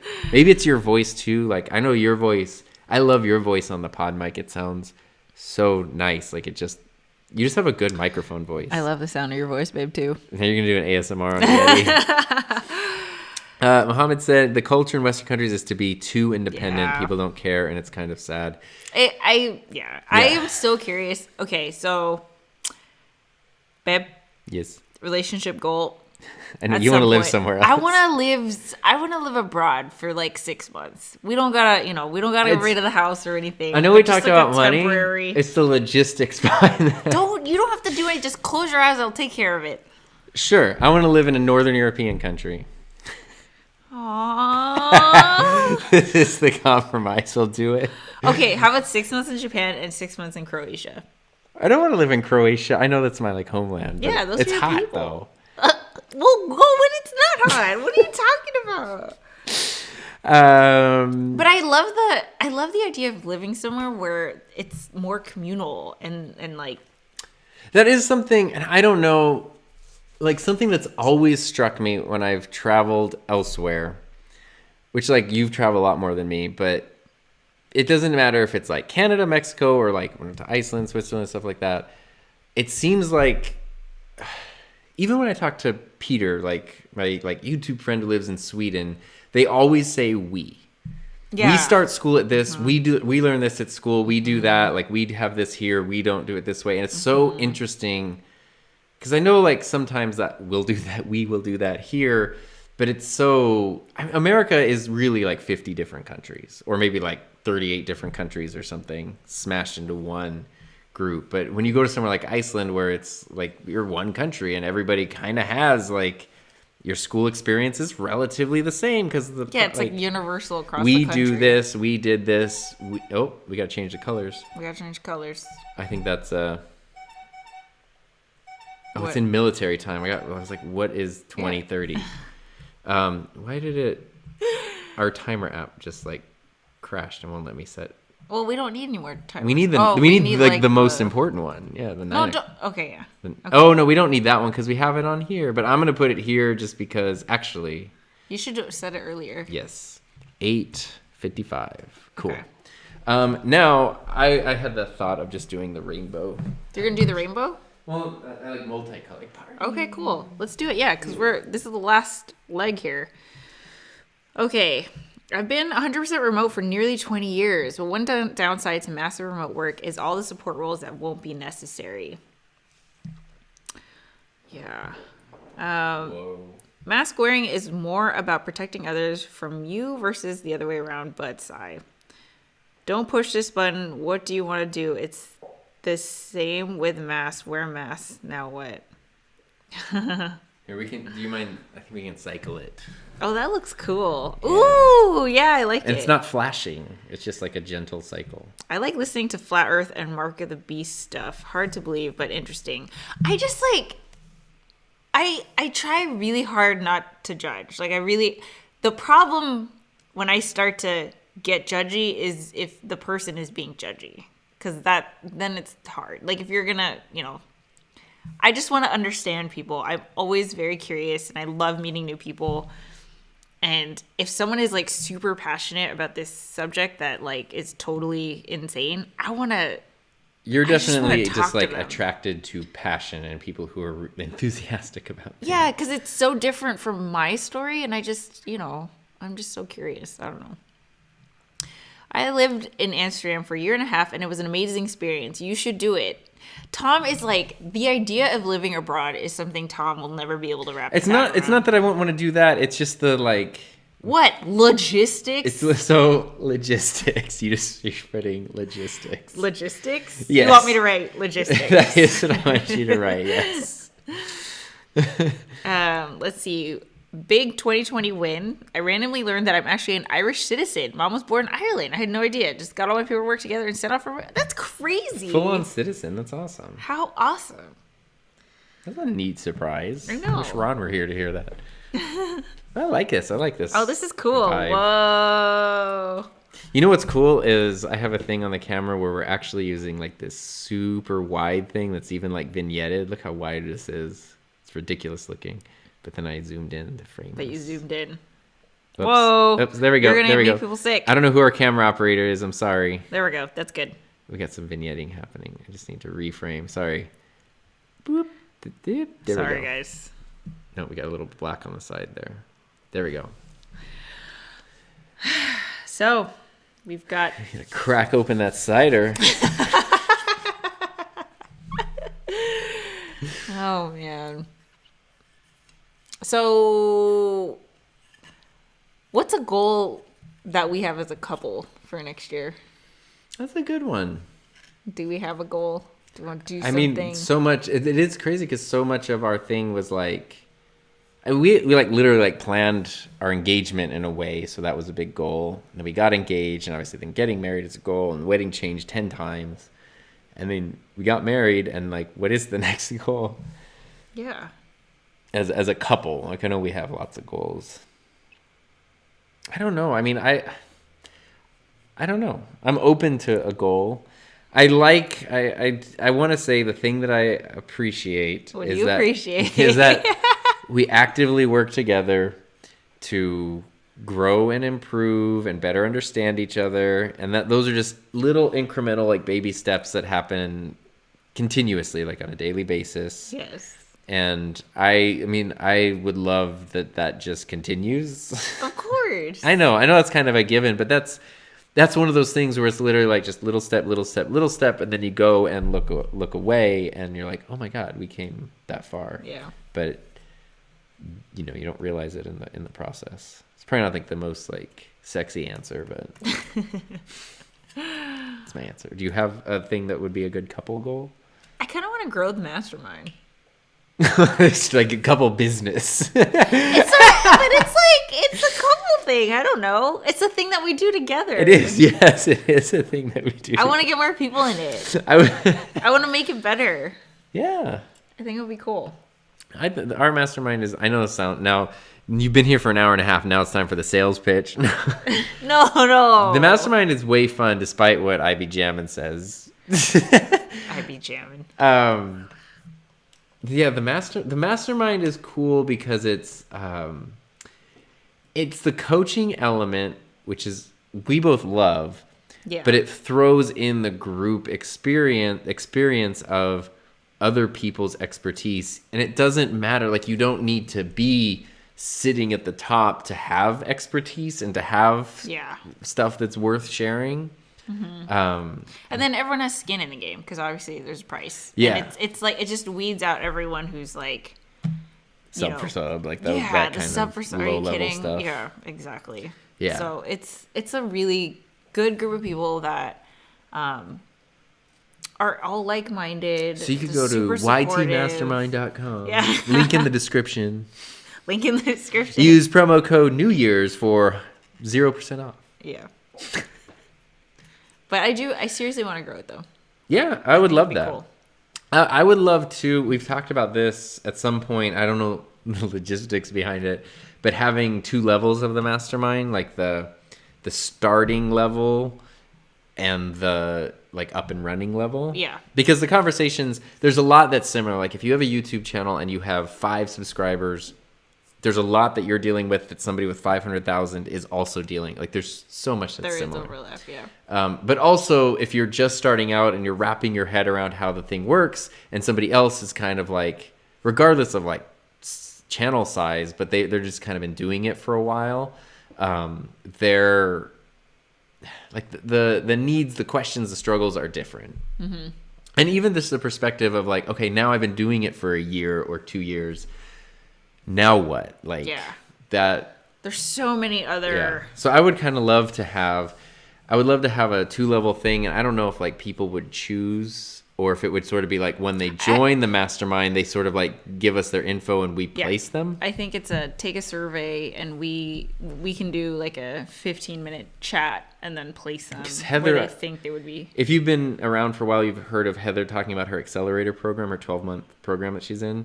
And they kind of do something like that where like they took you and like based on where you were in the process, they kind of put you in a certain group here, and you were just like, I'm in this group now, so my meetings are this time. Now I'm in this group, my meetings are that time, and you didn't have any say in it. But I think that was really effective, and clearly they're doing that because that's what works. Yeah, so that'd be fun.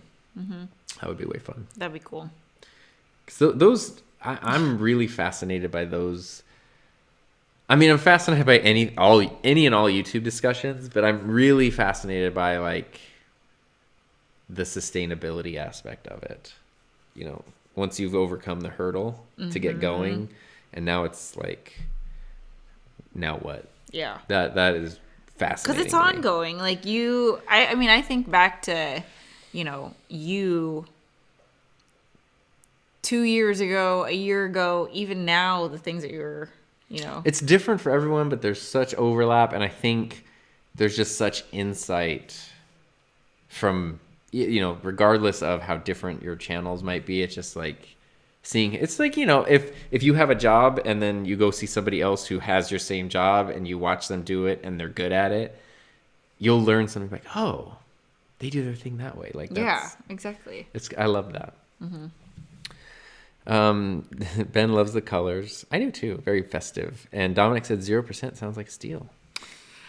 So we got 20 more minutes. Da, da, da, da, da, da, da, da. Let's see. You're looking forward to a couple very big releases almost next month now. I know. I'm so excited. Do you want to talk about those? So my favorite video game is Persona 5 Royal. And they're coming out with like a it's just like I don't know, it's like a sequel, but it's like a spin-off, I guess. A variant. Yeah. Which is called Persona 5 Strikers, February 23rd. Heather has blocked out like calendar time of like, I need to have these projects finished so that I can have like a chunk of time to I am going dive to in. Just for a week, I'm gonna. One of my favorite things in the world is when she's just in a good game and just like in the zone and just. I love it. It's just so satisfying. Which is so crazy because you're not even playing, but Tom's like super into Breath of the Wild right now, and I love it. It's like, not that I was, because you know the joy. Yes. And clearly, like, it's just, yeah, you know that, like, I know that you're happy, you're having fun, you're getting so much out of it, and that makes me happy. Games are the best. Yeah, really cool. Breath of the Wild, like, we got it 3 years ago during Christmas break, and we played it. We played it then. You replayed it. Well, I started to replay it, and like I didn't understand it, so then Heather like played it for me and finished. And then I restarted it by myself to just like really learn with no expectations, and like I've been kind of like I've been like figuring it out, and it clicked finally. Good. And it's so wonderful. Because it's like open. Oh, and we have this. Check this out. What? Oh yeah, this is cool. Yeah. So this is the unofficial Legend of Zelda cookbook. Yeah. So from Breath of the Wild, you have all your recipes from monstrous to dubious to delicious. How many recipes is it? 195. I know. How cool is that? We gotta make something. So there's all kinds of stuff. Veggie cream soup, yellow chew jelly, red chew jelly, honeyed apple. It's like recipes from all the Zelda games. Yeah, so if you played Breath of the Wild and you had like made the things. Yeah, but there's or the other ones too. Yeah. Roasted lotus seeds. Red potion. Look, there's potions. How cool is this? Elixirs, the chili elixir. I love it. I'm so excited. This is cool. So, yeah, it's really fun. Yeah. Breath of the Wild made me feel like a kid again. Yes. It's so good. Well, it's so, So I just finished Hyrule Warriors, Ben, which is like takes place in the same universe, but it's not. It's almost like a prequel-ish. Yeah, it's like a prequel. But it's such a battle-centric game. It's so much fun. But there's still story. Yeah, it's a cool game. And then they're coming out with like an very actual different sequel. from Breath of the Wild, though. Yeah. Yeah.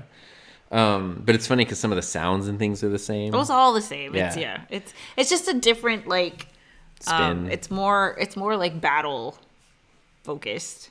Yeah, it's so funny because like Breath of the Wild, you'll have like, oh my gosh, there's a Hinox, a Guardian, whatever am I gonna do? And then Hyrule Warriors, there's like, 6 of them. Yeah, you must kill 3,000 enemies, and you're like, okay. But it's so satisfying to just like. Oh, so much fun! I want to play again. What I was gonna say is I take that back. My first exposure to Zelda was on the original Nintendo because Zelda, the first one, was the gold cartridge. Yeah. I didn't have it, but I remember renting it. And I remember my friend had it, and I wanted it so bad.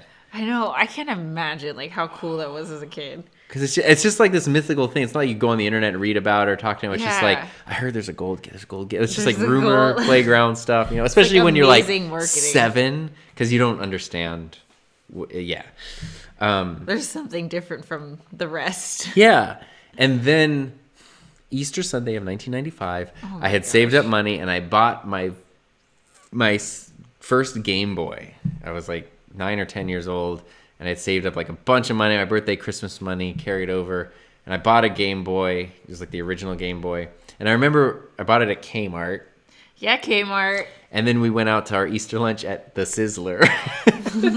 Is it the Sizzler? No. Yeah, it's Sizzler. Yeah, we went to the Sizzler. And that's where I was like, I brought my Game Boy and was like doing that. But it was a special edition that came with Link's Awakening. And I didn't know anything about that. Was the game that came with it. And so I was like, this is the game I will play.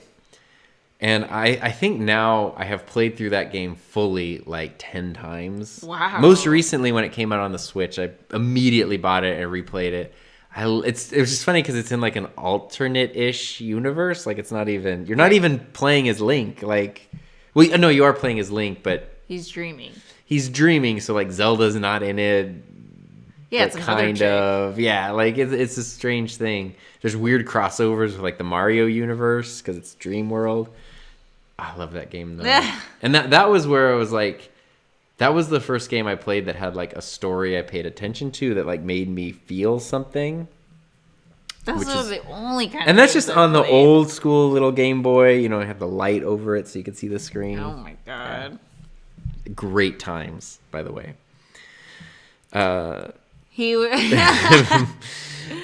Bald bearded builder was proud of the gold Legend of gold Zelda. Legend of Oh my Zelda. gosh. Yeah. I know. I still never had it. I still don't have it. I had friends who had it. I remember renting games though. I remember a couple of times going to the video store to rent Nintendo games. Battletoads. I specifically remember renting Zombies the Ate My DuckTales game. Neighbors. But once or twice, I would get home and like the game was wrong. Or you'd get to the video store and the game wouldn't be there. That sucks. You just hang out by the return basket waiting for like maybe it'll come in 10 minutes. It never did. Once in a while the game would be wrong, which is very disappointing. And then I remember once I accidentally returned one of my own games instead of the game I rented. Oh, we had to rush back to the video store and be like, no, it was this, that, and I got my game back. Okay. I think it was like Mario 2 in place of like some crappy game, and I was like, oh no. Plus, I was all sentimental. I was like, that's like my game cartridge. Oh. DuckTales, Battletoads. Oh my god, yeah. I just remember going through this like tunnel and I could not pass it. Maybe it was Battletoads 2.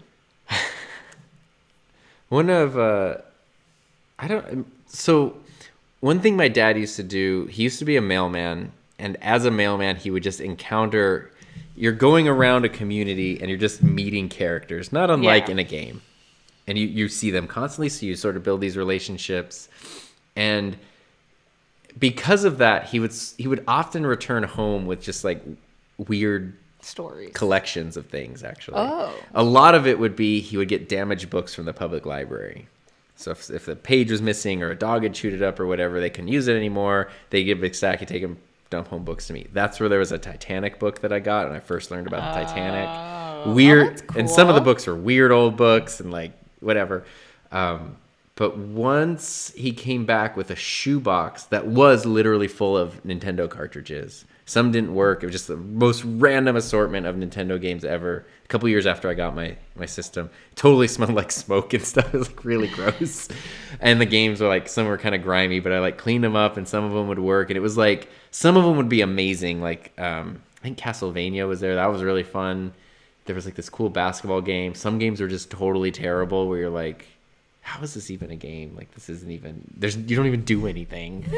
And I just remember like, but it was so bizarre because I didn't know anything about it. I didn't even have like the instruction books. And so it'd just be like, put this game in here. What is this? Is it fun? Is it not? Books. Oh my gosh. Yeah. You'd have to actually read it and tell you like who the characters are. Because where else are you going to get the info? I don't know. You subscribe to Nintendo Power or something? Dominic said I can imagine Tom Fighting to get his. Yeah, that's something you would so do. Oh, yeah.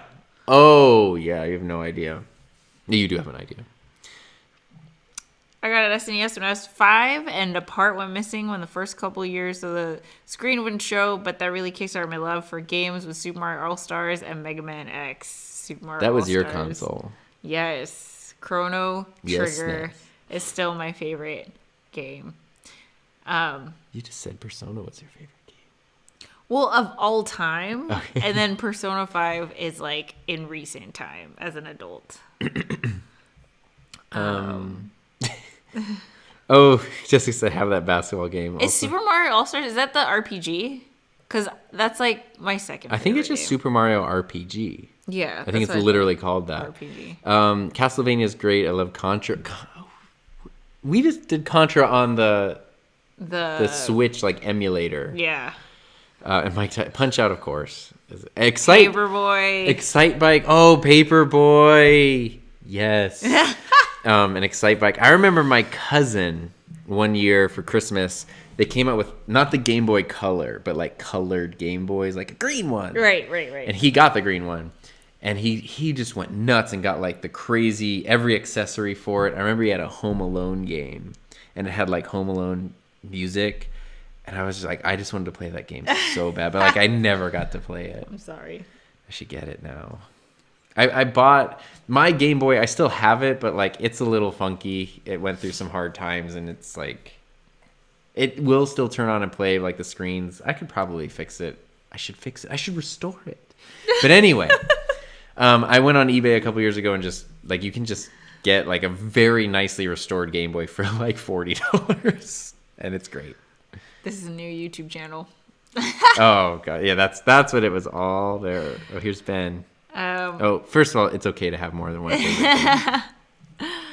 I was an SNES kid. Legend of Zelda: Link to the Past, Contra 3, Mario Paint, Super Mario World. So many great games. Super Mario World. There was I bought this was right before we met. I bought a Game Boy Color on eBay, and then I bought 2 Zelda games that came with it.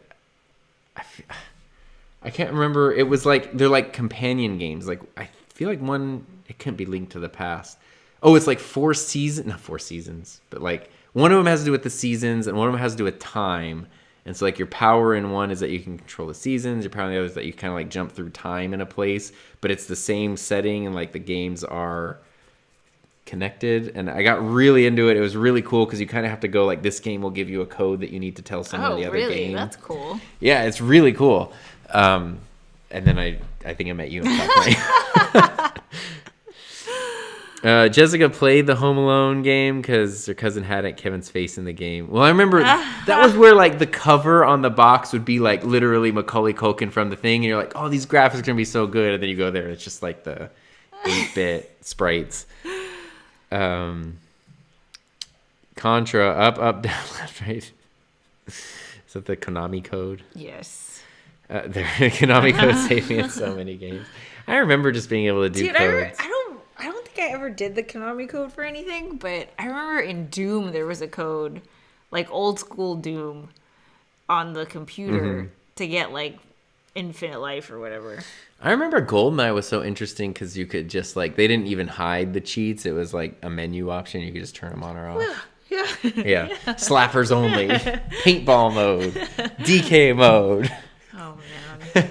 But it was cool because you just like, oh, I'll just see how this is. Like, I don't know. Oh, I can't tell you how much the N64 was like. I mean, if I had to pick the most impactful platform. Impactful, yeah.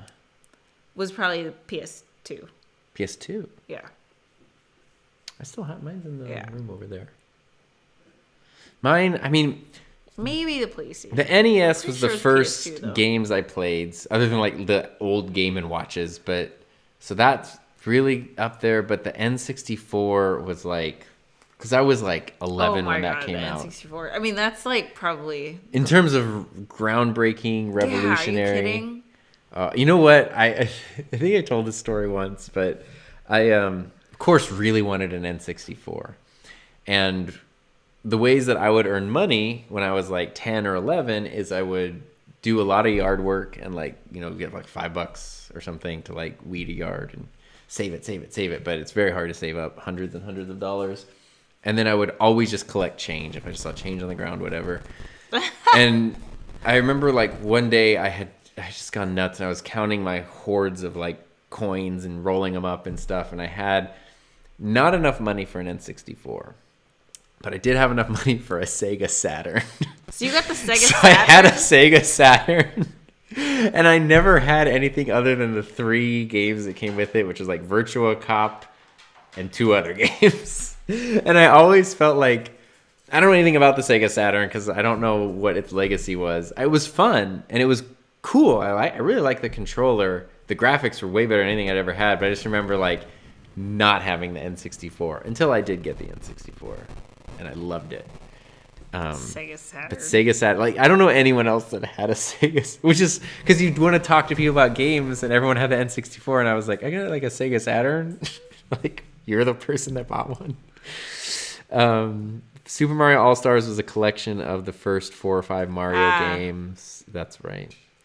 Which include the Lost Levels, which was supposed to be original Mario 2. Mohammed, too much time messing around with cheat codes in San Andreas. That was your game, right? That's why I bought a PS2, because San Andreas came out on October 26, 2004. Because I know this. That's the day that I bought my PS2.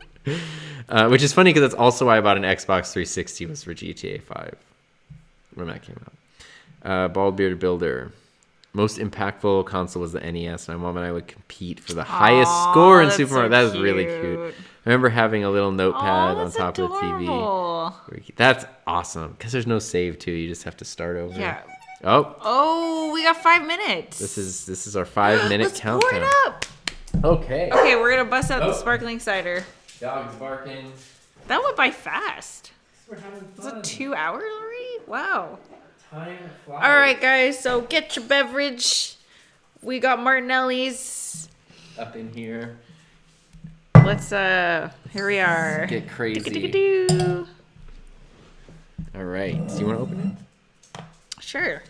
I think these are the easy open ones. I don't know Okay. if you need the like wine cutter.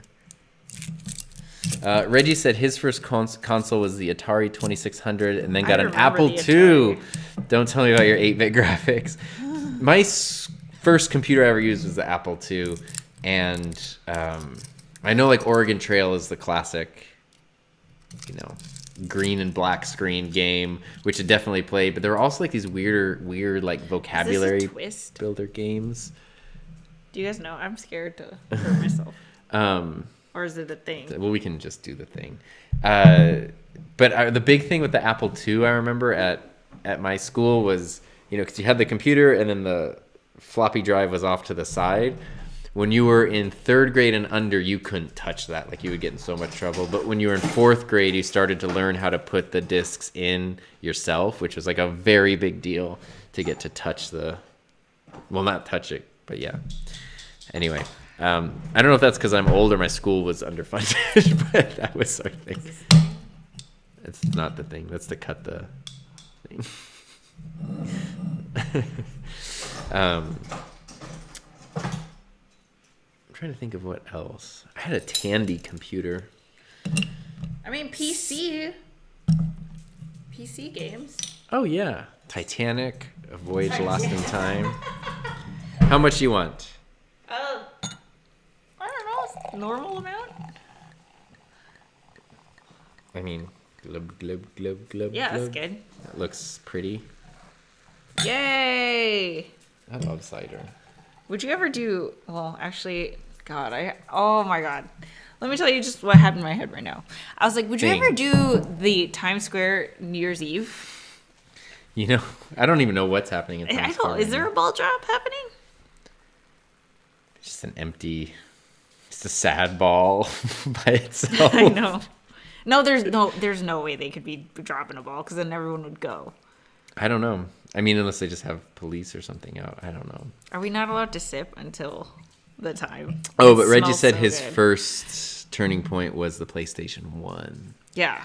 That was a big definitely- deal. That was definitely. I never had one, Final but Fantasy VII, yo. I had a friend who had Resident one. Evil. Oh my gosh. That's nuts. That was a crazy, like, next level system, for sure. Yeah. I do remember my 13th birthday. My aunt rented me one for me and my rent cousins a to play system? from Blockbuster. Yeah, came in this giant plastic suitcase. Dominic says he's watching live now and it's empty in Times Square. Oh, that's so strange. Well, we'll watch. Yeah, when we're we'll done with watch our it stream.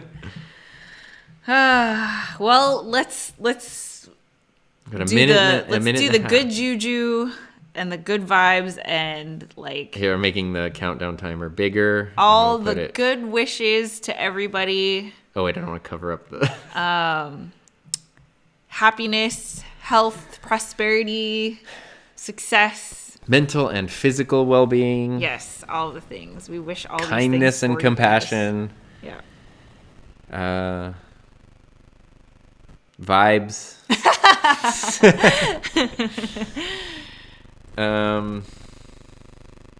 And vibes. may all your dreams come true. Yes. I love how there's so many gamers up in here. Guys, I didn't realize that we had this thing in common. I mean, This is great. We should do like a game tournament. I don't mind continuing our game discussion here, but Okay, we ready? gotta do like the midnight kiss. Oh yeah.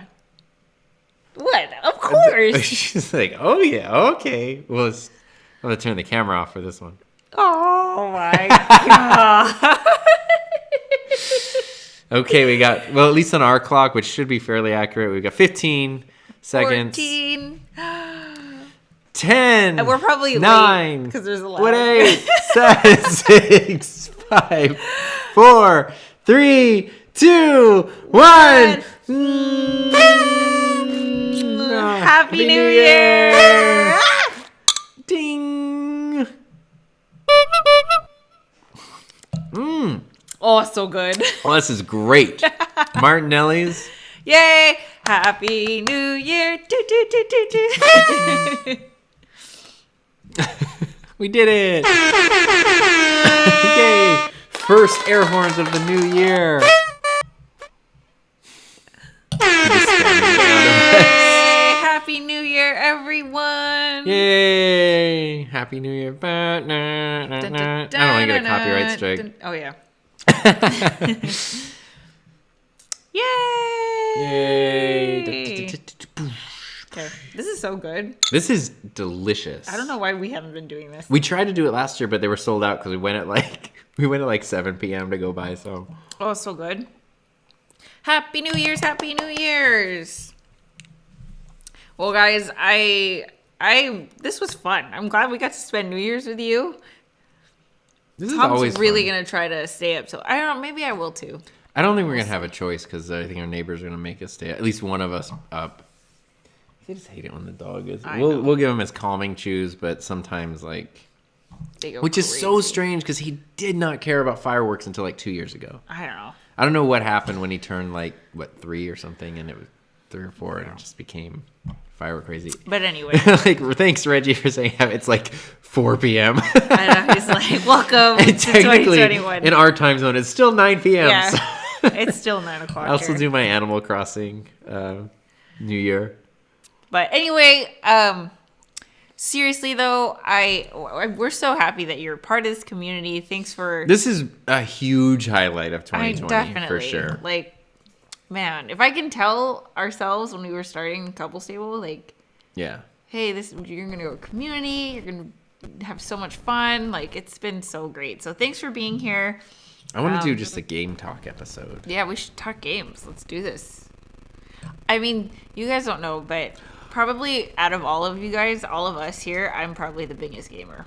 I probably have the most consoles. There's a whole tub of like the old ones over there. When we do our episode, we should just have them all stacked up around. I don't have any of mine. They're at my parents' house. I mean, I have 2 N64s, a PS2. Oh God, here he goes. The Xbox 360, 2 original Game Boys, a Game Boy Color, 2 Switches. Your brother's PS4. Her brother loaned us now his it's bedtime. Her brother loaned us his PS4 in February so she could play no, this is pre-Persona. It was to do something. It was the Nonary game. The Nonary games, that's right. And he was like, yeah, we'll come back and pick it up in March or whatever. And then so it's New Year. And we still have it. Happy New Year from Houston. Yay. Yay. Great hanging with y'all. Yes. Thanks, Tom and Heather. I hope you guys have a safe, happy, whatever time it is, wherever you're at. I hope you guys just have a safe, happy, healthy 2021 and seriously. beyond. For sure. Are we wrapping up? Or we can hang out for a little. Yeah. Let's This is what's happened. This is my 2000 New Year's again. It happened and then everything just shuts down. No, we can hang around. We should at least finish our I'm definitely gonna refill this a little bit. They have other flavors. Yeah, they do. Yeah. Forget what they are, but they have them. We could have put cherries in here or something. Strawberries. Oh, that would have been fancy. Yeah, it's 100% juice. I That's didn't good. realize that. Ingredients: carbonated apple juice, vitamin C, no water, and 35 grams of carbs. Sharbs. Mostly And sugar. A lot of sugar up in there. 1 protein. Anyway, this is what we're doing to ring in the new year. Okay, 2021. We're gonna do the good juju dance. Woo woo woo woo woo woo woo woo woo. You know what made me really happy once? What made you really happy once? When the iPad Pro first came out, I got an iPad Pro and it was a big deal because it was expensive and it was the first one that had the Apple Pencil, which I was very revolutionary at the time. We have a very cute dog over here. And I bought the iPad Pro and I forget what the problem was, but there was something wrong with it. Oh, the camera was broken on it. The camera was straight up broken. And I was like, oh, geez. And I returned it to the Apple store. And I've had bad luck sometimes with Apple products, getting bad ones. And anyway, the lady who did the exchange, I remember she just sort of like seemed like a little like hippy dippy-ish, but she was like, I want this one to work for you. Like, I want to put good juju on it. And she did like a little like, I'm going to give it good juju on the box or whatever. And it worked perfect. So it made me really happy. Great customer service. Yeah, I'm not like I don't know if I like believe the juju, but I saw a psychic a couple months ago. When was it? It was October. End-ish of October. Yeah, October. It was October 19th, October 18th. Yeah, or like our anniversary-ish. It's supposed to be our wedding day. Yeah. Yeah, and she had like real good things to say. So I was like, oh yeah, I'm gonna believe in this. So that was fun. I'm just putting up things here. I don't know if there's like, I don't know what to believe, but I definitely like, I don't know, intention, like other people's intention when things happen. Like, what do you mean? Like, I don't know. I mean, like literally, if you're buying an iPad and the person is cranky and mean and they're just throwing at you, it like just throws a bad cloud on it. I don't know. Versus energy versus like a lady doing a juju dance to make me feel better. Like, it made me feel better psychologically. It put me in a headspace where I was like, yeah, this is cool. Yeah. And I'm not looking for problems anymore. Maybe there was a problem with it. Maybe it was defective. I wasn't even looking for it because, So, I mean, you know. Juju. Yes. We're going to have our cider jujus. And Jessica's wishing us all prosperity. Yes, you guys too. And it's sponsored alone. This is TurboGrafx 16. Nobody remembers that system. I love all these like weird offshoot systems. Like I mentioned, I had oh my god, what was it called? I don't know what it was called. The Sega. No. Sega is all famous. No, it was a handheld. Well, didn't the Sega Dreamcast controller have like a handheld component to it? I had a Dreamcast though. Oh, I only played it in the store. Crazy Taxi. It was a handheld. A Game Gear. Yes! I had a Game Gear. Game Gear. The color one. It went through batteries in like 20 minutes. Dude, you know what my favorite game was? On Game Gear? Yeah. I like Sonic. I'm a purist. It was. I don't even know what it was called. It was like the Crash Dummies. Crash Test Dummies. Yes, I was obsessed with that game. I had Crash Test Dummies action figures. You'd like put them in a thing. They had little buttons that if they hit, like their limbs would shoot off. Yeah. Oh my god, I can't believe I remember that. Game Gear. I don't even know where is that thing? Reggie's wife is a psychic, so he doesn't get away with much. Shut up. Oh my gosh, how crazy. That's cool. That is cool. And Griffin said Intellivision. That sounds very familiar. Intellivision. It's like a console or that sounds so okay, familiar. You know what I miss, guys? Arcades. And they died before COVID this thing. Yeah. But I'm so sad. I love arcades. It just was so cool to be around all of that. There was a pizza place, Pizza Chalet, in my town when I grew up that had like, I don't even know if it was a good arcade, but it was like fun. Because it's not just necessarily about like the biggest or the best, but it's the vibe. Aren't we getting a D&B's? I don't know what we're getting now. Because that's like the only arcade left, which is, I'll take it. It's super overpriced. Well, what's that one? And one? Yeah, the bowling. No, yeah, where we went. Round one. Yeah. And one is like athletic shoes or something. Yeah, I'm like super good at DDR. Yes. Oh my gosh, she's a maniac. I like love DDR. How about by the Crash Test Dummies High School Flashbacks? Crash Test Dummies. What like a strange in a world of like Breaking Bad and all these things, like Crash Test Dummies was like a show. They explode every time. Yeah. Yeah. That's the concept. I love it. The world is a simpler place. This is so good. Delicious. If you have not yet gotten your Martinelli cider, we'd like to sponsor this. Yeah, this episode of the Couples Table is sponsored by Martinelli's. Do you have like a dream sponsor? Like someone you'd want to work with? I mean, that has a marketing budget. Yeah, I mean, something like Canon or Rode would be amazing. I mean, obviously those make sense. But in terms of what you would do. Yeah, neither of them really do. Canon does rare sponsored stuff, and they're kind of conservative. Rode, I don't think, actually does very much sponsored content. I bet. But the tricky part would be like literally like, let me just do whatever I want. I know, but I think you'd be surprised. Yeah, I mean, if they like what you do. It's not like you haven't proven yourself. At this point, I've sold like all the Roadcasters. Patricia, Happy New Year! Oh, hey, Yay! Happy New Year. Cheers to you. Oh, Ben says he loves playing the Simpsons game at the arcade. Oh my God. That's one of the classics. Okay, so she didn't even watch The Simpsons. She plays that game. I know.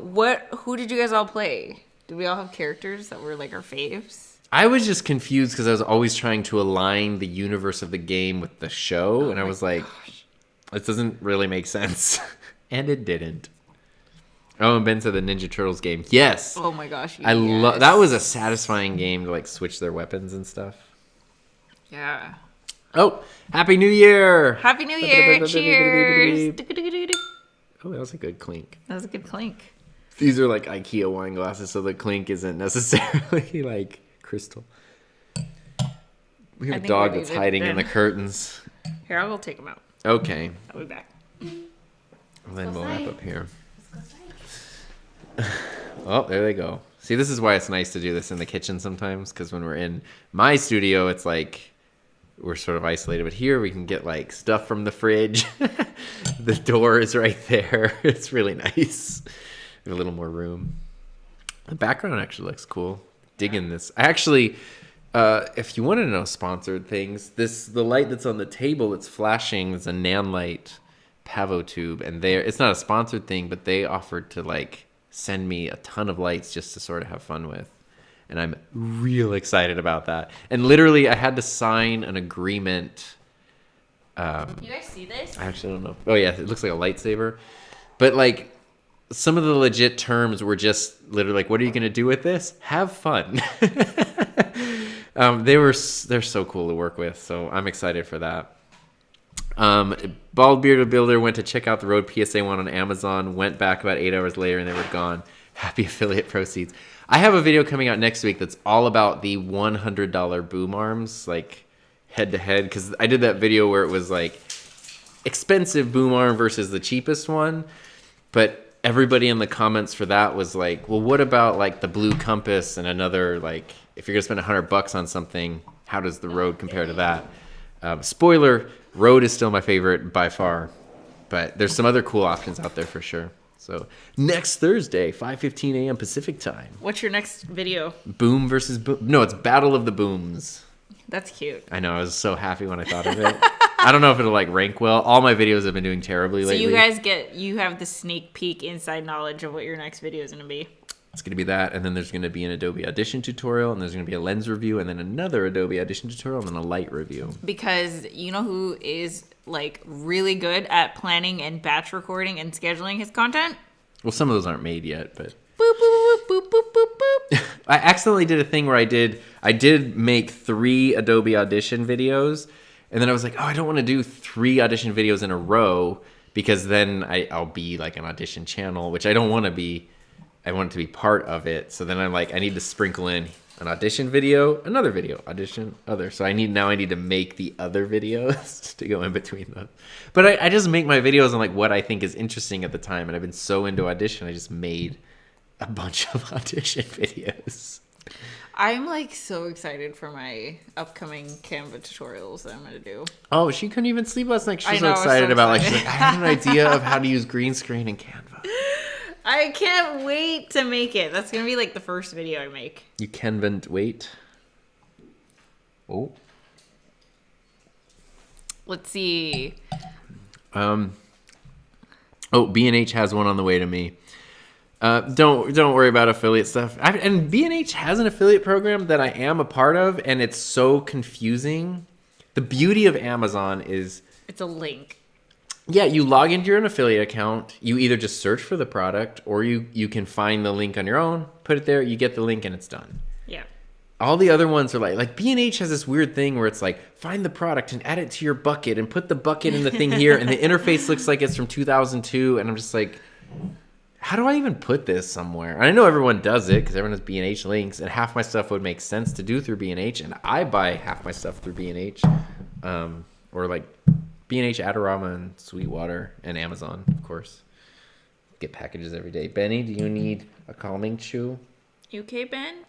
He's getting nervous. Got a nervous golden down here. Well, you'll love the PSA one. I can confidently say, after exploring other boom arms, while there's other really great ones out there, that's just such a, like, in terms of ease of use, nothing beats it. Yeah. It's a good one. Well. Well. All right. Let's call it. I think we're going to call it, guys. Wrap it I'm up. going to go. Well, actually, we got to go finish watching Soul. Yeah, we do. So, anyway, this has been fun. Thanks for hanging out. Again, it was like, honestly, this is what we would have been doing. This is so much more fun, though. Bringing in the new year with you guys. So Dominic said he loved the older Canva tutorials, and Mona said Happy New Year. Happy New Year to you and your toddler. And your toddler. Hopefully you guys are doing great. After COVID, you guys do a couples table episode elsewhere. Oh yeah, that would be. I mean, we could do that location. now. Yeah, we could do that with our phone. We did a live stream with a drone once. You remember, like 2 years ago? Yeah, that was cool. Wait, did we put the? How did we do that? Because the drone could stream on its own, like it could connect to the phone, and then the audio was from the phone. So the phone is like on the controller, and that's picking up your audio, and the drone is the video. That was fun. That's kind of cool. Okay, we got fireworks. We're gonna go fireworks happening. Calm our pups. Anyway, Happy New Year, guys, and we will catch you guys in the next one. We'll see. Well, technically it's 9 p.m. here, so we'll see you next year. Yeah, we'll see you next year. Couples table at the Sizzler. I think our town still has a Sizzler, actually. Or it did. I don't know if it still does. Anyway. All right. Thank you, guys. Bye, Have fun. guys. Happy Take New care. Year. Happy New Year. Bye.